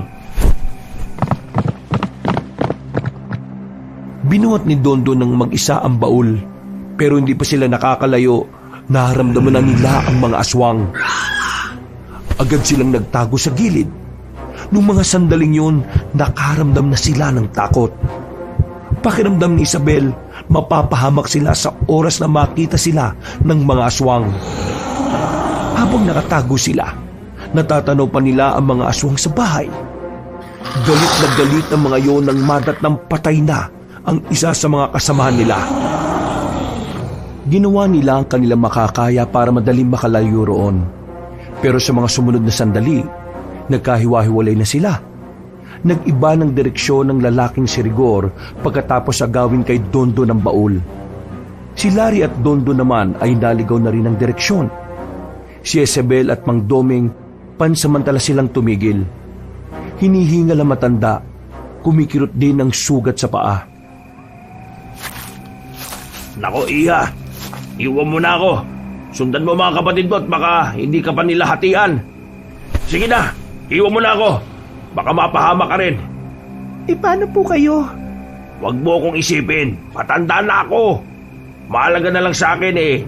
Nagawa ko ng huling bilin sa akin ni Pascal. Nagdadalawang isip ang dalaga kung iiwan niya si Mang Domeng. Kahit natakot siyang baka hindi siya mabigyan ng mana, inaalala pa rin niya ang kaligtasan ng iba. Lalong-lalo na nang matandang tumulong sa kanila. Hindi ko po kayo iiwan. Diyos ko, huwag ka na makulit, Iya. Mauna ka na. Mapapahama ka rito kapag nakita tayo ng mga aswang. Hindi ko iiwan ang taong tumulong sa akin. Yun ang pangalan sa akin ni Papa nung malakas pa siya. Ikaw yata nagmana ng ugali ng papa mo eh, no? Mabuti ka rin, Iya. Hindi po ako mabuti. May mga pagkakamali rin po ako nagawa sa buhay. Nanahimik ang dalawa nang bigla na lamang makarinig sila ng mga kaluskos. Sumiksik sila sa gilid ng malaking ugat ng puno. Dumapa silang dalawa. Wala na silang pakialam kung sumubsob sila sa lupa, wag lamang silang makita ng mga nilalang. Nang makalagpas na sa kanila ang mga aswang, saka lamang sila nakahinga ng maayos. Dito po tayo dumaan. Bumalik na lang po muna tayo sa bahay namin. Nung mga oras na yon, doble-doble ang kaba ng babae. Wala siyang kasiguraduhan kung makaliligtas pa siya roon. Malaki ang kagubatan. Hindi rin niya matandaan ang daan pabalik. Basta sinunod na lamang niya ang sinasabi ni Mang Doming. Kahit 2 beses na silang naligaw, nakalayo na rin sila sa pinanggalingan nila. Ang kaso nga lang, bigla na lamang silang hinaharang ng 2 aswang. Napatigil sila. Agad na dumaloy ang kakaibang kaba at takot sa kalooban ng dalaga. Iya, ito na ang tamang pagkakataon para iligtas mo ang sarili mo. Pero Iha, ito ang susi ng baul, oh! Akmang ihahagis na sana ni Mang Doming ang susi, pero hindi na nito nagawa ng habulti na ito ng mga aswang. Tumakbo na lamang na mabilis si Isabel. Hindi na niya nagawa pang lingunin na matanda. Naiiyak na lamang siya nang tuluyan na siyang makalabas ng gubat. Hinang-hina ang babae. Nanlalambot ang kanyang tuhod pagdating niya sa kanilang bahay. Naabutan ni Isabel ang kanyang 2 kuya, si Larry at si Dondon. Agad siya nitong nilapitan at hinuwakan ng magkabilang braso. Nasaan si Rigor? Nasaan? Hindi ko alam. Balak niyong isahan kami, no? Nasaan si Rigor? Ituro mo sa amin! Hindi ko nga alam. Hindi ko siya kasama. Ang kasama ko lang ay si Mang Doming. Si Mang Doming na kinuha na ng mga aswang. Naupo na lamang ang dalaga sa sahig habang humahagulgol. Saka lamang natauhan si Dondon sa mga sandaling yun. Kumalman na rin ang 2 binata. Inalalayan nilang makaupo si Isabel sa sofa. Ikaw naman kasi. Bakit mo naman kasi binigay sa kanya buwat-buwat mo na nga? Hindi ko naman binigay. Pinahawak ko lang sa kanya kasi nangalay ako eh. Malay ko bang darating ang mga aswang at magtatakbuhan tayo. Nag-iba siya bigla ng direksyon eh. Balak niya talagang suluhin yung mana ni Papa. Huwag kayo mag-alala. Hindi naman niya mabubuksan yung baul eh. Anong hindi? Nasa kanya na nga yung susi na bigay ni Mang Doming. Kanina, may binigay sa akin si Mang Doming na susi. Kaso, hindi na niya naabot sa akin. Hinablot na siya ng mga aswang. Tingin ko, peking susi yung nakay Kuya Rigor. Wala rin tiwala sa kanya si Mang Doming eh. Buti nga sa kanyang siraulo siya. Sakim, sugapa. Makain sana siya ng aswang.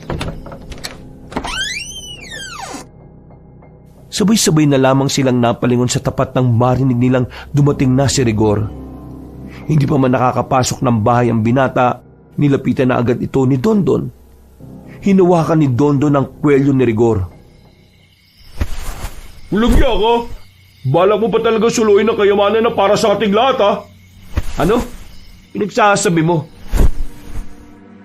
Marahas na inalis ni Rigor ang kamay ni Dondon at tinulak ito ng malakas.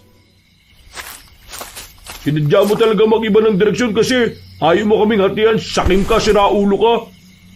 Maayos naman ang usapan natin, bro, ah. Bakit ka naman ganyan? Ano ba pinagsasabi nyo? Wala akong balak na suluhin nyo, no? Nagkataon lang na nauna akong tumakbo. Malay ko ba kung sumunod kayo sa akin? Sinadya mong kunin sa akin yung baul. Baliw! Ang pinagsasabi yung sinolo ko. Nasaan pala yung baul? Hindi ko naman nabuksan yun. Peki yata tong susi na binigay ni Mang Doming. Kaya ang ginawa ko, itinago ko na muna sa gubat. Hindi ko yung madadala dito nang ako lang mag-isa dahil may humahabol din sa aking mga aswang. O di ba? Tinangka mong buksan? Ibig sabihin, may plano kang isahan kami. Itid naman ang utak mong isip bata ka. Malamang, bubuksan ko yun para makasigurado kung totoong yun ang baul na hinahanap natin.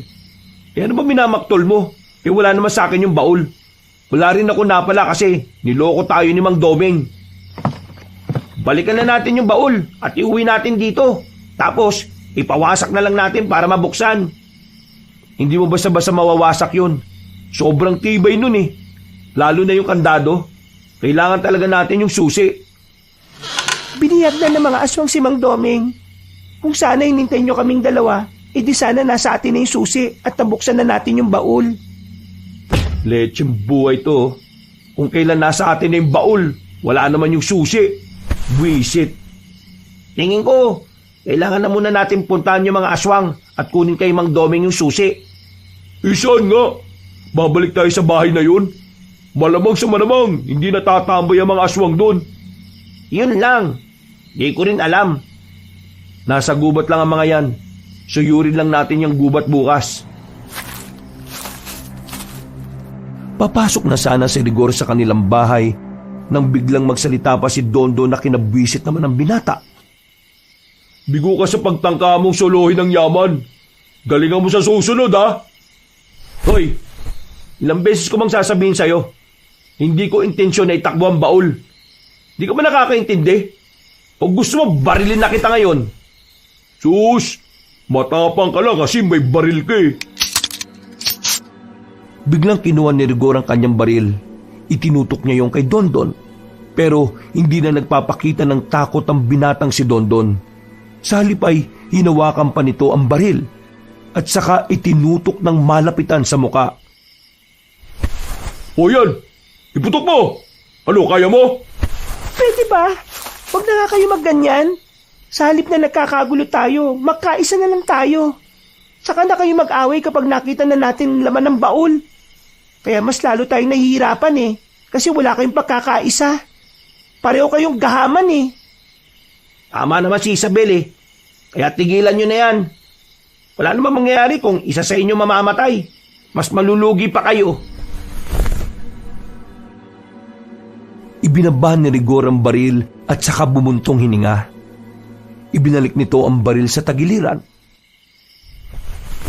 Bukas ng umaga balikan natin ang baul para patunayan ko sa inyo na hindi ko yun susuluhin. Itinago ko yun sa isang maliit na kuweba. Naglakad na lamang papasok ng bahay si Rigor. Nakahinga naman ang maluwag si Isabel dahil humupa na rin ang gulo. Naging kalmado man ang kanyang mga kuya na natili namang magulo pa rin ang utak ng babae.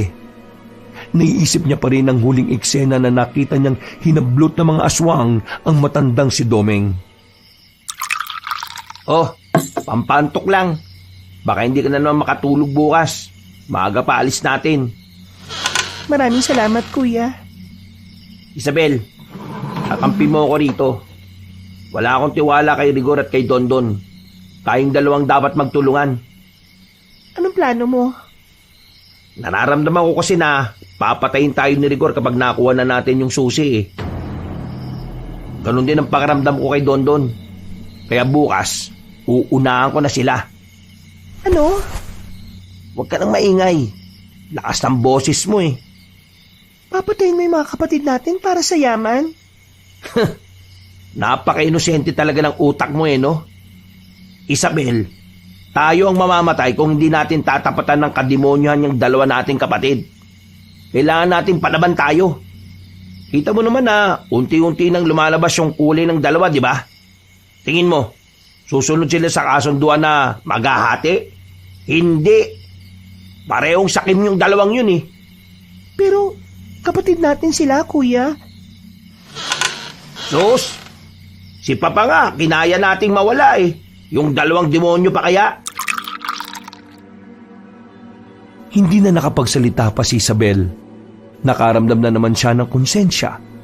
Alam niyang wala naman silang pagkakaiba kay Dondon at Rigor. Dahil isa rin naman siya sa mga pumayag na mawala agad ang kanilang ama.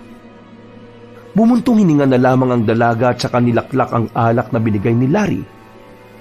Nagising ang dalaga na wala ng sasakyan sa labas. Naalimpungatan siya. Inakala niyang iniwan na siya ng mga kuya niya. Pero nawala ang kanyang kaba nang makitang kalalabas lang ni Rigor sa banyo. Oh, bakit ganyan ang mukha mo? Bakit? Iniisip mo na iniwan ka na namin? Oo, hindi naman malabo eh. Kaya mo nga pumatay ng tao, mang-iwan pa kaya. Pati ikaw, pinagdududahan mo na ako? Huwag na tayo maglukahan, kuya. Alam ko naman na pinagdududahan mo rin naman kami. Dahil alam ko, wala tayong tiwala sa isa't isa. Dami mo ring alam eh, no? Sige na, magbibihis na ako. Himulang hindi naggalit si Rigor. Nagtataka siya pero iniisip na lamang niya na mas mainam na nga yun. Umalis na rin sila ng bahay. Malakas ang kanilang loob dahil noong mga sandaling yon ay tirik na tirik ang araw. Inabot na sila ng tanghali sa kakahanap. Hindi na rin kasi matandaan ni Rigor ang daan patungo sa kuweba. At dahil nga rito, nagsimula na namang maginala ang lalaking si Dondon. Kunwari ka lang siguro na hindi mo mahanap ano. Hoy, Dondon, wag mo akong simulan ha. Parte to ng plano mo. Hindi ko nga talaga mahanap eh. Kaya manahimik ka na lang pwede. Hindi ako makapag-concentrate. Kuya Dondon, please, manahimik ka na muna. Hindi ba kayo natatakot kay Rigor? Hanggang ngayon, nasa kanya pa rin yung baril ko. Eh paano kung bigla niya tayong pagpapapatayin? Kulit talaga nito. Ayaw na lang manahimik. Hindi ako ganun, no? Sira ulo ka ba? Sus! Rigor! Ikaw ang unang nakaisip na patayin si Papa. Kaya masisisi mo ba akong isipin to? Iba naman ang senaryo na yun. Si Papa, alam naman nating mamamatay na talaga. Eh kayo mga kapatid ko, buhay na buhay kayo. Eh pwede ba? Tigilan mo na ako, Dondon. Basta, kapag may ginawa ka masama, hindi ako magdadalawang isip na patayin ka, Rigor. Wala akong pakialam kung magkapatid tayo. Hindi naman kayo eh. Alam nyo, sa kakaganyan nyo, tayo ang mapapatay ng mga aswang. Baka nakakalimutan nyo, biyag nilang taong may hawak ng susi. Kaya nga dapat magkaisa tayo na makuha ang susi. Pero ito namang isang to. Boses ng boses, wala namang ambag. Anong sinabi mo? Kuya Dondon! Pasalamat ka na lang talaga, nandyan si Isabel eh. Eh di salamat na lang. Pinagpatuloy pa nila ang kanilang paghahanap. Pero inabot na sila ng 4:00 ng hapon, saka lamang nila natanaw ang kuwebang sinasabi ni Rigor. Dali-dali silang lumapit doon. Pumasok sila sa loob at inilawan ng buong kuweba. Kaunting lakad lang sa loob ay nakita na kagad nila ang baol. Agad nila itong binuhat palabas. O ano, ito na yung baul oh. Siguro naman mananahimik na ang kaluluwa mo. Sinabi ko naman kasi sa inyo eh, wala akong planong suluhin yan. Kapatid pa rin naman ang turing ko sa inyo. Ewan ko na lang kung ganun pa rin ang turing nyo sa akin. Dahil lang dyan sa laman ng baul na yan. Eh dapat lang naman talaga na patunayan mong hindi ka traidor. Wala akong tiwala sa iyo eh. Mas magandang iuwi na muna natin to sa bahay. Saka natin hanapin si Mang Domeng. Goods. Okay rin ako dyan sa idea na yan. O sige, Okay din ako dyan. ako rin. Ay nako, sa wakas, meron din tayong napagkasunduan. Mas maganda siguro kung si Isabel na lang ang gumawa ng mga plano natin. Nagkakasundo pa tayo eh. Wala namang problema sa akin eh. O sige, si Isabel na rin na magbuhat nitong baul na ito para hindi ako magduda. Ang bigat naman yan. Ikaw na lang, Kuya Larry. Baka mamaya iwan niyo pa ako kapag may nakasalubong tayong aswang eh.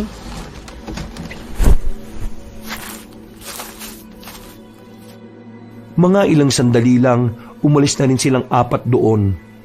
Sinimulan na rin nila ang paglalakad. At dahil malayo-layo pa ang kanilang tatahakin, inabot na naman sila ng dilim sa daan. Sa puntong ito, nagsisimula na namang dumaloy ang kaba sa kalooban ni Isabel. Hanggang sa mga sandaling yun pa rin kasi, hindi pa rin nila mahanap ang daan palabas sa gubat na yun. Di man lang tinandaan yung dinaanan natin kanina. Eh ikaw ang unang nakarating dun, Rigor. Isisisi mo na naman ba sa akin? Kayo nga, hindi nyo rin natandaan eh. Sinisi ko ba kayo? Pumagitna na sa kanilang dalawa ang dalagang si Isabel. Nararamdaman na naman kasi ng babae na parang magpapang-abot na naman ang mga ito. Eh makakalimutin ako sa direksyon eh. Kung talagang kilala mo ako, dapat alam mo yun. Pasensya ka na ah. Hindi kasi kita kilala eh. Kung sa bagay. Oh bro, huwag mo na ituloy. Kapag ako nainis, itatakbo ko na tong baol. Pwede subukan mo. Uy, biro lang naman. Seryoso ka masyado eh.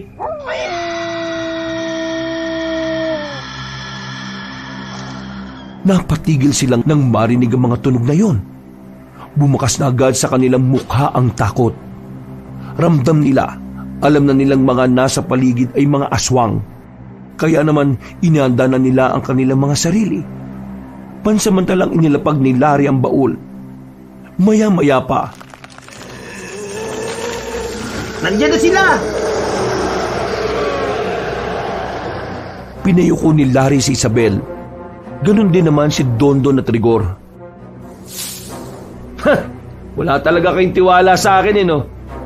Bakit may mga baril din kayo? Anong gusto mo? Ikaw lang? Binigyan lang ako ni Dondon. Huwag mo akong sisihin. Saka lang napagtanto ni Isabel na mga baril pala ang laman ng bag na inilagay ni Dondon sa compartment. Laking pasasalamat ni Isabel noon kasi kahit na papaano, nagagawa nilang maitaboy ang mga aswang. Sa may gilid, tara! Doon ang daan! Hinila ni Isabel ang baul. Tinulungan naman siya ni Larry. Nang makarating sila sa gilid, umuna naman si Rigor sa pagpapaputok. Larry, bigay mo yung baril kay Isabel. Ikaw magbitbit ng baul. Ha? Sigurado ka ba? Para mas mabilis tayo. Sige na! Nagulat na lamang ang dalaga nang iabot sa kanya ni Larry ang baril. Marunong naman siyang gumamit nito dahil nagpa-firing din naman siya nung isinasama siya ng kanilang ama. Ang kaso nga lang, takot siya sa putok ng baril. Pero kahit na ganon, hindi siya nawalan ng lakas ng loob para kalabitin din ang gatilyo. Nakipagsabayan siya sa kanyang dalawang kuya. Sa unang 10 minuto ay nagawa nilang takasan ng mga aswang. Marami na rin silang tinamaan. Pero hindi habang buhay ang kanilang swerte. Dumating na rin sila sa puntong naubusan na sila ng bala. Dito na muna tayo sa punong to. Wala tayong magagawa nito. May 3 pa akong bala. Sira ulo ka ba? Anong magagawa ng 3 bala mo? Ilagpas 10 yung aswang na natitira. E anong gusto mo? Mamatay na lang tayo ng ganito? Lalaban ako. Hanggang kamatayan. Hindi ako duwag kagaya mo, no? Ako rin.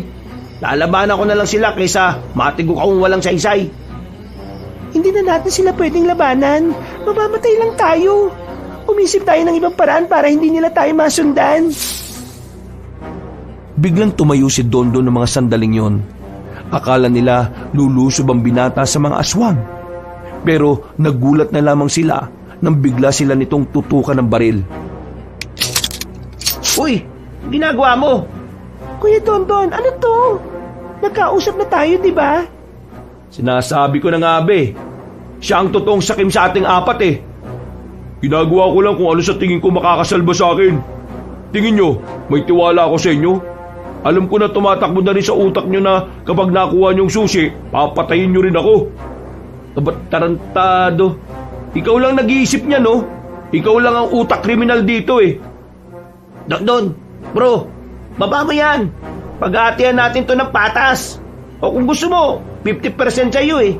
Pag-aatihan na lang namin ng natitirang kalahating porsyento. Makinig ka, bro. Magkakapatid tayo. Kuya Dondon, magkakadugo tayo rito. Hindi dapat tayo nagpapatayan. Magkakapatid? Magkakadugo? Wawa! Kailan nyo ba pinaramdam sa akin yan? Parang nakakalimot na kayo sa pangmamaliit sa akin. Nakalimutan nyo namang pinagmumukha nyo akong tanga at mangmang palagi. Kayong dahilan kung bakit na ako naging ganito. Kaya wala kayong karapatan na tawagin akong kapatid o kahit nakadugo. Wala akong pamilya na kagaya ninyo. Eh wala rin kaming pamilya na gaya mong sakim. Hangin na, Baul! Bro naman! Gusto mo kunin? Eh di kunin mo kung kaya mo!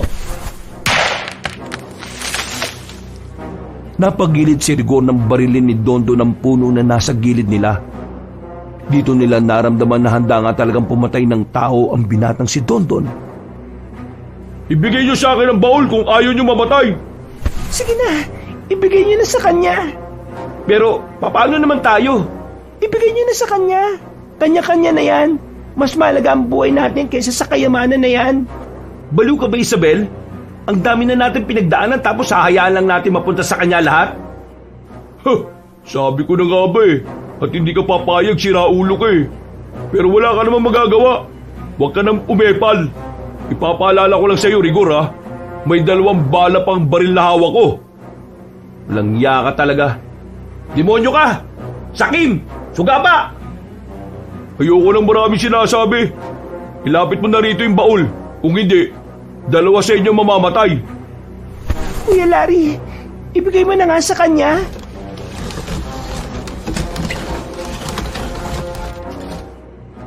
Kesa mamatay silang 3, napagdesisyonan na rin ni Larry na isuko na ang baul na kanilang pinaghirapan. Marahan itong binuhat ang baul. Inilapag yon sa tapat ni Dondon. Dahil malaki naman ang katawan ng binata, naipasan agad ni Dondon ang baul sa kanyang kaliwang balikat. Nakatutok ang baril sa kanila habang unti-unting naglalakad paalis. Yan! Ganyan nga! Manahimik kayo dyan Huwag na kayong sumunod at baka mabawasan pa kayo ng 1. Walang iya ka. Kainin ka sana ng mga aswang. Tumawa na lang ang lalaking si Dondon at tuluyan na itong tumakbo. Galit na galit naman si Rigor ng mga sandaling yon. Ilang beses pa nitong sinuntok ang katawan ng puno. Hindi dapat natin hinayaang makuha ni Dondon ng baul Paano na tayo ngayon? Kaya ano ba gusto mo? Mamatay tayong 3? Hindi ka ba nakikinig? 2 lang yung bala niya. Ibig sabihin, may isang makakaligtas sa atin. Baka nga 3 pa tayo makaligtas kung hindi niya tayo tatamaan Tama na bro. Walang mali sa ginawa natin. Mas maganda nang hayaan natin si Dondon ngayon. Mas nasa panganib ang buhay niya kaysa sa atin. Mas aabulin siya ng mga aswang Bisit na buhay to. Kung ako sana tumayong leader sa atin, di sana hindi tayo naisahan ni Dondon. Wala na tayong magagawa. Ang dapat nating gawin ngayon, makontento na lang tayo sa latak na pamana sa atin ni Papa. Hayaan na natin ang kayamanan na yun kay Dondon. Mahirapan pa tayo doon. Ang daming kaagaw. Hindi ako papayag na mapunta yun sa kanya. Gagawan ko to ng paraan. Nang marinig nila yon, ay agad-agad silang nagtungo sa direksyon na dinaanan ni Dondon. Nang marating nila yon, nakita nila si Aling Hermina na nakahawak na sa kaliwang braso nito. Habang si Dondon naman ay sugatan na rin ang kanang braso. Nung una, nalilito pa sila kung ano ang nangyayari. Nalilito sila kung bakit naroon ang matandang babae at kung bakit sugatan ang 2. Aling Hermina, ano ginagawa niyo rito? Aswang ang matandang yan. Balak niyang kunin sa akin tong baul. Nasa kanya susi nito. Nakuha niya kay Mang Dobeng. Wala kayong karapatan na ariin ang baul na yan. Para sa amin ang laman yan at hindi para sa inyo. Sinasabi ko na nga ba At may tinatagong katauhan ng matandang yan Aswang ka pala, Aling Isabel? Ang tagal kang nasa amin pero niloko mo lang pala kami tungkol sa katauhan mo. Anong niloko? Masyado lang talaga kayong abala sa yaman ninyo kaya hindi nyo ako napapansin. Aling Hermina, wala kang karapatan na ariin ang kayamanan ng tatay namin. Hindi ka naman namin kamag-anak Sino ka ba? Mas walang karapatan ng mga anak ni Don Pascal dahil kayong 4. Masasama kayong anak. Pinatay nyo ang sarili nyong ama. Kayo ang pumatay sa kanya. Kaya hindi ito mapupunta sa inyo. Sinubukan ni Dondon na paslangin ang matandang aswang. Pero dahil likas sa matanda ang pagiging mabilis, nakailag ito ng bahagya at tinamaan lang ito sa kamay. Dahil dito, nabitiwan ni Aling Hermina ang hawak-hawak na susi. Noong mga sandaling yon, hindi na rin nagsayang ng oras si Rigor.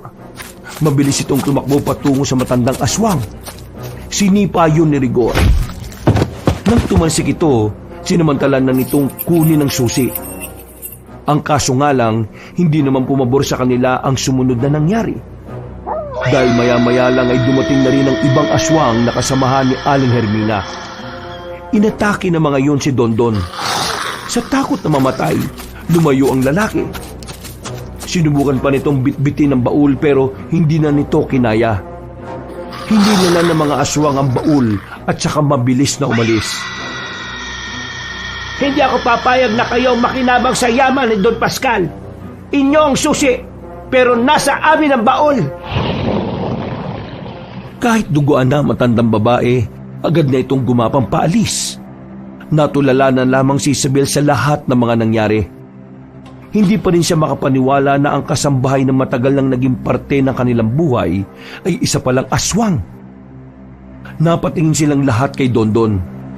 Agad sila nitong tinutukan ng baril na kalaunan ay tumigil ang tutok kay Rigor.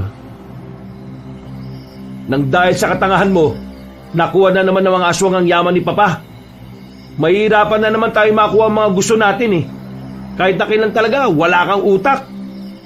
At kung meron man, hindi mo naman ginagamit. Sige, lumapit ka. Puputokan talaga kita. Don, huwag mo akong gawing tanga. Alam kong wala nang bala yan. Nagpaputok ka sa amin kanina ng isa.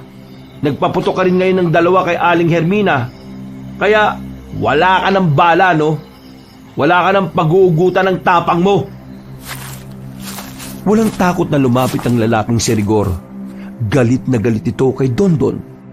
Nang makalapit na ito, ay agad nitong sinuntok sa mukha ang binata. Hindi pa ito nakontento. Pinagsisisipan niya pa ito ng matumba na ito. Hindi pa sana titigil ang lalaking si Rigor kung hindi ito inawat ni Isabel. Dapat patay na natin tong tarantadong to eh. Pinagtangkaan niya ang buhay natin kanina. Tama na kasi yan. Bakit ba kasi hindi na lang tayo magkaisa? Nakakainis talaga kayo. Tumayo si Dondon. Kinuha ulit nito ang baril at itinutok ulit kay Rigor. Nanginginig na ang kamay nito sa sobrang galit. O ano? Babarilin mo ako? Ilang beses ko bang sasabihin sa'yo na hindi ako tanga na gaya mo? Marunong ako magbilang. Naniwala ka naman sa akin. Tinamaan si Rigor sa kanang balikat. Agad itong napabulagta. Pero buti na lang ay sa balikat lamang tinamaan ito. Sinungaling ka talaga, hayop ka. Aray! Oh, sino tanga sa atin ngayon? Di ba kayo? Naniwala kayo na 3 na lang ang bala ko. Pero ang totoo, 5 pa meron sa akin. Sa madaling sabi, meron pang natitira ngayon.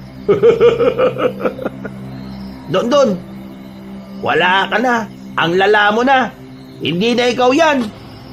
Malala na ako. Binago na ako ng mga pagtrato niyo sa akin. Patagal na ako nagsawa sa dating ako, no?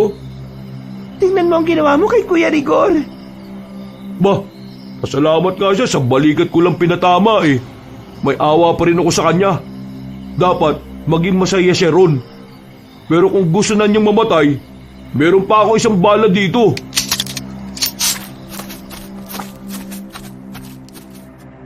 Biglang tumakbo si Isabel at tumarang ito kay Rigor. Umiiyak na ito sa ideyang kaya na talagang pumaslang ng tao ni Dondon. Nagmamakawa ako sa inyo. Tumigil na kayo. Tayo na lang magkakapatid. Huwag na sana tayong pagwatak-watakin ng kayamanan na yun. Matagal na tayong watak-watak, no? Mula nang iparamdam niyo sa akin na wala akong silbi sa pamilya. Di na ako kabilang sa pamilyang meron kayo. Bigla na lamang itinutok ni Dondon ng baril sa sarili nitong sentido. Nanlaki ang mga mata ni Isabel at Larry. Uy! Tumigil ka! Huwag mong gawin yan! Kuya Dondon, ganyan. O di ba? Naniwala na naman kayo na may natitira pang bala rito. Kayo talaga. Kayo tanga at hindi ako. Biglang tumakbo na paalis si Dondon. Hindi malaman ni Isabel at Larry ang kanilang mararamdaman. Akala kasi talaga nila ay mamamatay na sa mismong harapan nila si Dondon. Uy! Buhay pa ako dito. Baka gusto nyo naman akong tulungan. Inalalayan nila si Rigor. Ligtas silang nakalabas ng kagubatan at nadala naman nila si Rigor sa ospital. ligtas na rin ang kalagayan nito. Kaya kinaumagahan ay nakabalik na rin sila sa kanilang inuupahan. Sabi ng doktor, 3 times a day mo daw inumin ang gamot na yan para sa kirot. Ito namang isa, para mas madaling matuyo. Ay nako, ayop talagang Dondon yon. Ginawa niya tayong tanga. Ikaw naman kasi, sinanay mo sarili mong tanga siya sa paningin mo. Naging malupit tuloy. Kung nasaan man siya, paala na siya sa buhay niya. Nasa atin na, susi. Ibig sabihin, mas madadalian na tayong makuha yung yaman. Yung baul na lang ang kailangan natin. Tutulungan ko kayo makuha ang baul. Napalingon sila at nakita nila si Mang Doming sa pintuan. Madungis ang buong katawan. May mga natuyong kalmot sa braso at namamagari ng bahagya ang gilid ng mata nito. Ang Doming! Munti ka na matumba ang matandang lalaki nang bigla itong yakapin ni Isabel. Buti na lamang ay nasalo ito ni Larry. Agad naman nila itong pinaupo sa sofa. Lantang-lanta ang matanda. Dahil ayon dito, halos magdadalawang araw na siyang walang kain. May mga sugat din na tinamo na nagpapahina rin sa kanya. Alam ko kung nasaan ang kuta nila. Kayang-kaya kong ituro. Eh di maganda kung ganun. Larry, samahan mo kung umuwi ngayon sa mansyon. Kukunin natin ang mga baril na naroon. Dadalhin natin yung lahat dahil mapapalaban talaga tayo. Kahit na masakit na ang balikat ni Rigor, hindi nagsayang ng pagkakataon ng dalawa. Umalis sila ng bahay gamit ang sasakyan na nakaparada sa tapat. Naiwan sa bahay ang matandang lalaki, pati na rin si Isabel. Pinagandaan ng dalaga ng makakain na matanda. Mabilis na lumipas sa mga oras. Sumapit na rin ang hapon. Nakabalik na rin si Rigor at Larry. Handang-handa na silang umalis at bawiin ang para sa kanila. Mang Doming, sigurado ka bang kaya mo talaga ha? Kung hindi, kahit kami na lang. Ituro mo na lang kung saan. Kasama ako. Baka maligaw kayo. Huwag ka mag-alala. Wala akong interes sa yaman. Gusto ko lang talaga mapunta yun sa inyo. O di sige, bahala ka. Walang sisiyan ha kapag napahama ka. Sabay-sabay na silang umalis nung bandang 4:00 na. May dalambag ang dalawang lalaki na ang laman ay mga baril. Habang nasa kalagitnaan na sila ng paglalakad, bigla na lamang silang may nakasalubong ng mga aswang. Malakas ang kutob nila na pupuntahan din sila ng mga yon para sa susi. Mga lintik kayo! Tingnan natin ngayon! Hindi nagtipid ng bala si Rigor at Larry. Pinaulanan na nila ng bala ang mga aswang na nagtatangkang makalapit sa kanila. Dahil sa dami ng bala nila at mataas na kalibre ng barilang gamit nila, marami agad sa mga aswang ang bumulagta. Hindi pa sila nakontento. Kahit ang mga aswang na nasa baba na ay pinagbababaril pa rin nila para siguradong hindi na ito mabubuhay pa.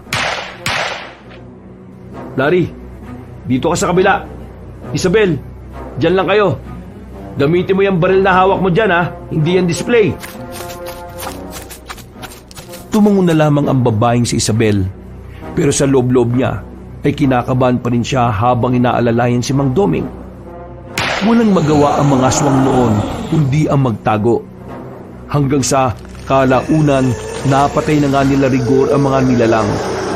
Ang maganda pa rito, marami-raming bala pa ang natitira sa kanila. Bro, tama na yan. Patay na yan eh. Eh ano naman? Aswang naman to eh. Kailangan na nating umusad kaagad. Baka narinig na nila ang putukan na to. Iniwan nila ang mga bangkay ng mga aswang na nakabulagta sa kung saan-saan. Gigil na gigil si Rigor ng mga oras na yon. Hanggang sa tuluyan na nga nilang narating ang isang maliit na lugar. Kakaunti lang ang bahay na naroon. Pero ayon kay Mang Doming, maraming aswang ang naroon. walang takot na lumapit si Rigor doon. Pinaulanan niya agad ng bala ang nakita nilang mga aswang sa loob ng lugar. Nang sabayan ito ni Larry ay mas lalong dumami ang kanilang napaslang. Nanlalaki ang mga mata ni Mang Doming dahil sa pinapakitang tapang na magkapatid. Ibigay niyo sa amin ang baul kung ayaw niyong maubos kayo rito! Tuluyan na silang nakapasok sa loob. At kahit na anong gawin ng mga aswang sa kakagapang at kakatalon, hindi na nila magawang ilagan pa ang mga bala. Hanggang sa tuluyan na nga lumabas sa lungga ang matandang si Hermina. Nang mamatay na ang mga ilaw sa lugar, agad na umatake sa kanila ang matandang babae. Tinamaan nito si Larry sa braso. Habang si Rigor naman ay nakalmot din sa bandang dibdib. Doble kirot ang naramdaman ng mga ito. Pero hindi tumigil ang dalawang lalaki. Agad nilang pinaulanan ng bala matandang si Hermina. Tinamaan naman yon sa katawan. Napatras ang matandang babae dahil doon. Nang tutukan nila ang matandang babae ng ilaw, nakita nilang nakabulagta na ito. Hindi pa nakontento si Rigor, niratrat nila ang matandang aswang para siguraduhin na hindi na ito makakabangon. Larry, tara! Hanapin na natin ang baul! Inisa-isa nila ang mga kabahayan. Hindi nagtagal, nakuha na rin nila ang baul. Tuwang-tuwa si Rigor ng mga sandaling yon. Nang masiguro na nilang naubos na nila ang mga aswang, agad na silang pumunta sa kalsada kung saan merong poste ng ilaw. Buong akala ni Isabel, doon na matatapos ang kaguluhan. Pero nagulat na lamang sila nang bigla silang tutukan ni Rigor ng baril. Pasensya na kayo ha, pero ayaw ko nang may kahati eh. Uy! Pambira naman! Wala namang ganyanan! Kuya naman, wag naman ganito. Akala ko ba hindi ka kagaya ni Dondon? Lahat tayo, kagaya ni Dondon. Lahat tayo demonyo. Mga diablo na nasisilaw sa kayamanan ng isang taong pinatay natin. Kaya ikaw, Larry, bitiwan mo ang mga armas mo. Bilisan mo! Tapos, lumayo kayo sa akin. Rigor, hindi ganito ang gustong mangyari sa inyo ng inyong ama. Manahimik ka! Hindi ka kasali rito, tanda. Usapang pampamilya to. Napakasama mo. Hindi sana kami nagtiwala sa'yo. Lumayo na kayo! Kasi kung hindi, baka ipisin na naman ang utak ko. Walang nagawa ang tatlo. Lumayo sila sa baul. Nang kukunin na sana ni Rigor ang baul na yon para solohin, bigla namang dumating si Dondon. Alam na ni Larry ang mangyayari. Kaya naman hinawi nito si Isabel at Mang Doming papunta sa gilid. Mabilis ang mga pangyayari. Nang sumilip sila, nakita na lamang nilang nakabulagta na si Rigor at si Dondon. Pero ng mga oras na yon, nag-aagaw buhay pa ang lalaking si Rigor. Habang si Dondon naman ay agad namang binawian ng buhay. Maiyak-iyak si Isabel nang ganun ang madatnan niya. Nanikip ang dibdib niya dahil alam niyang mamamatay na rin si Rigor. Kung ano man ang nangyari sa iyo ngayon, kasalanan mong lahat to, Rigor. Mas masahol pa ang ugali mo sa mga aswang eh. Mas diablo ka pa sa kanila. Mapunta ka na sana sa impyerno. Hindi. Yung kayamanan ko. Hindi rin nagtagal, binawian na rin ng buhay ang binatang si Rigor. Niyakap na lamang ni Larry ang dalaga para kahit na papaano ay gumaan ang pakiramdam nito. Buksan niyo na ang baul. Kayong dalawa talaga ang karapat-dapat para dyan. Huminga ng malalim si Isabel. Binigay sa kanya ni Larry ang susi. Agad niyang pinasok ang susi sa kandado. Ilang sandali lang, nabuksan na rin niya ito. Pero nadismaya sila nang makita kung ano ang laman ng baul. Walang kayamanan, walang pera, walang kahit na anong alas o bagay na maaaring maibenta. Ang tanging naroon lamang ay ang kanilang family picture nung sila ay mga bata pa. Napapailing na lamang si Isabel. Si Larry naman ay iyak tawa ang ginawa. hindi nila matanggap na ang pinaghirapan nila na dahilan ng pagkawala ng mga buhay ay dahil lamang pala sa isang larawan na naka-frame. Isang larawan na kuha pa noong nagsisimula pa lamang ang kanilang pamilya. Kahit si Mang Doming ay nawindang din, buong akala rin kasi nito ay totoong kayamanan ng mga naroon. Ito lang pala ang laman ng baul. Ang daming namatay. Namatay pa ang dalawa nating kuya, tapos ito lang. Kasalanan din siguro natin. Masyado tayong naging silaw sa kayamanan. Hindi natin naisip kung ano ang ibig sabihin ng sinabi sa atin ni Papa na tunay niyang yaman. Tayo pala. Tayo ang sinasabi niyang tunay niyang yaman. Tayong mga anak niya. Tayong magkakapatid. Noong mga sandaling yon, tanging pag-iyak na lamang ang kanyang nagawa. Sa sobrang daming nangyari, nakaramdam ng pagkahilo ang dalaga. Nawalan siya ng malay. Nang magising siya, ay nasa mansyon na siya. Nakaiga sa kama at sa maliit na lamesa sa gilid niya, naroon ang larawan na nakuha nila sa baul. Isabel, mamaya pupunta ako sa mga pulis. Aaminin ko yung ginawa natin kay Papa, kaya siya namatay kaagad. Pero huwag ka mag-alala. Sasabihin ko sa mga pulis na wala kang kinalaman, na na-blackmail ka lang ni Rigor. Yung mga naiwan na pera ni Rigor at Dondon, dodonate na lang namin sa ampunan. Yung akin naman, gamitin mo pampa-opera ng boyfriend mo. Hindi ko alam kung kailan ako makakalabas eh. Kaya alagaan mo ang sarili mo ha. Ituloy mo ang buhay mo. At kapag nakalabas na ako, sana nasa maayos kang kalagayan. Kuya Larry, kailangan mo ba talagang gawin to? Mabigat ang kasalanan namin kay Papa. Kaya kailangan pagbayaran ko ang ginawa ko.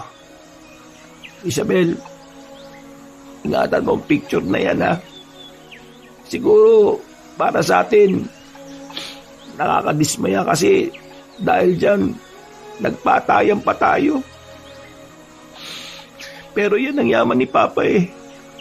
Ang pamilya natin, ang kayamanan na kahit kailan, hindi niya ipagpapalit sa kahit anong bagay sa mundo. Kuya, hindi ko alam kung anong magiging buhay ko kung wala ka. Ikaw na lang ang natitirang pamilya ko eh. Nandyan naman ang boyfriend mo. Nandyan si Mang Doming na tatayong pangalawang ama mo. Kaya dapat kayanin mo, Isabel. Mas magiging masaya ako kapag naalaman kong inaya mo mabuhay nang wala ako sa tabi mo. Napayakap na lamang si Isabel sa kanyang kuya Larry. Natapos ang kanilang usapan. Tuluyan na nga sumuko sa mga pulis ang binata. Sinabi nito ang lahat ng nangyari at kalaunan ay ikinulong na rin ito. Sa lahat ng nangyari, tumatak na aral sa kanyang puso at damdaming hindi lahat ng kayamanan ay literal na kayamanan na maaaring pag-agawan ng lahat. Dahil ang tunay na kayamanan ay ang bagay na sobrang mahalaga para sa iisang tao. Hindi man sila nakatanggap ng malaking yaman, ang mahalaga na lamang para sa kanya ay natapos na rin ang kaguluhan. Pero kahit na ganon, habang buhay niyang daladala sa konsensya na kahit maraming taon na ang nakalipas, sinisisi niya pa rin ang kanyang sarili sa mga nangyari. Pero sa ngayon, pinipilit niyang mabuhay ng mapayapa. Kasama na niya ang kanyang kasintahan na kasabay niya ring naglilingkod sa simbahan. Wakas,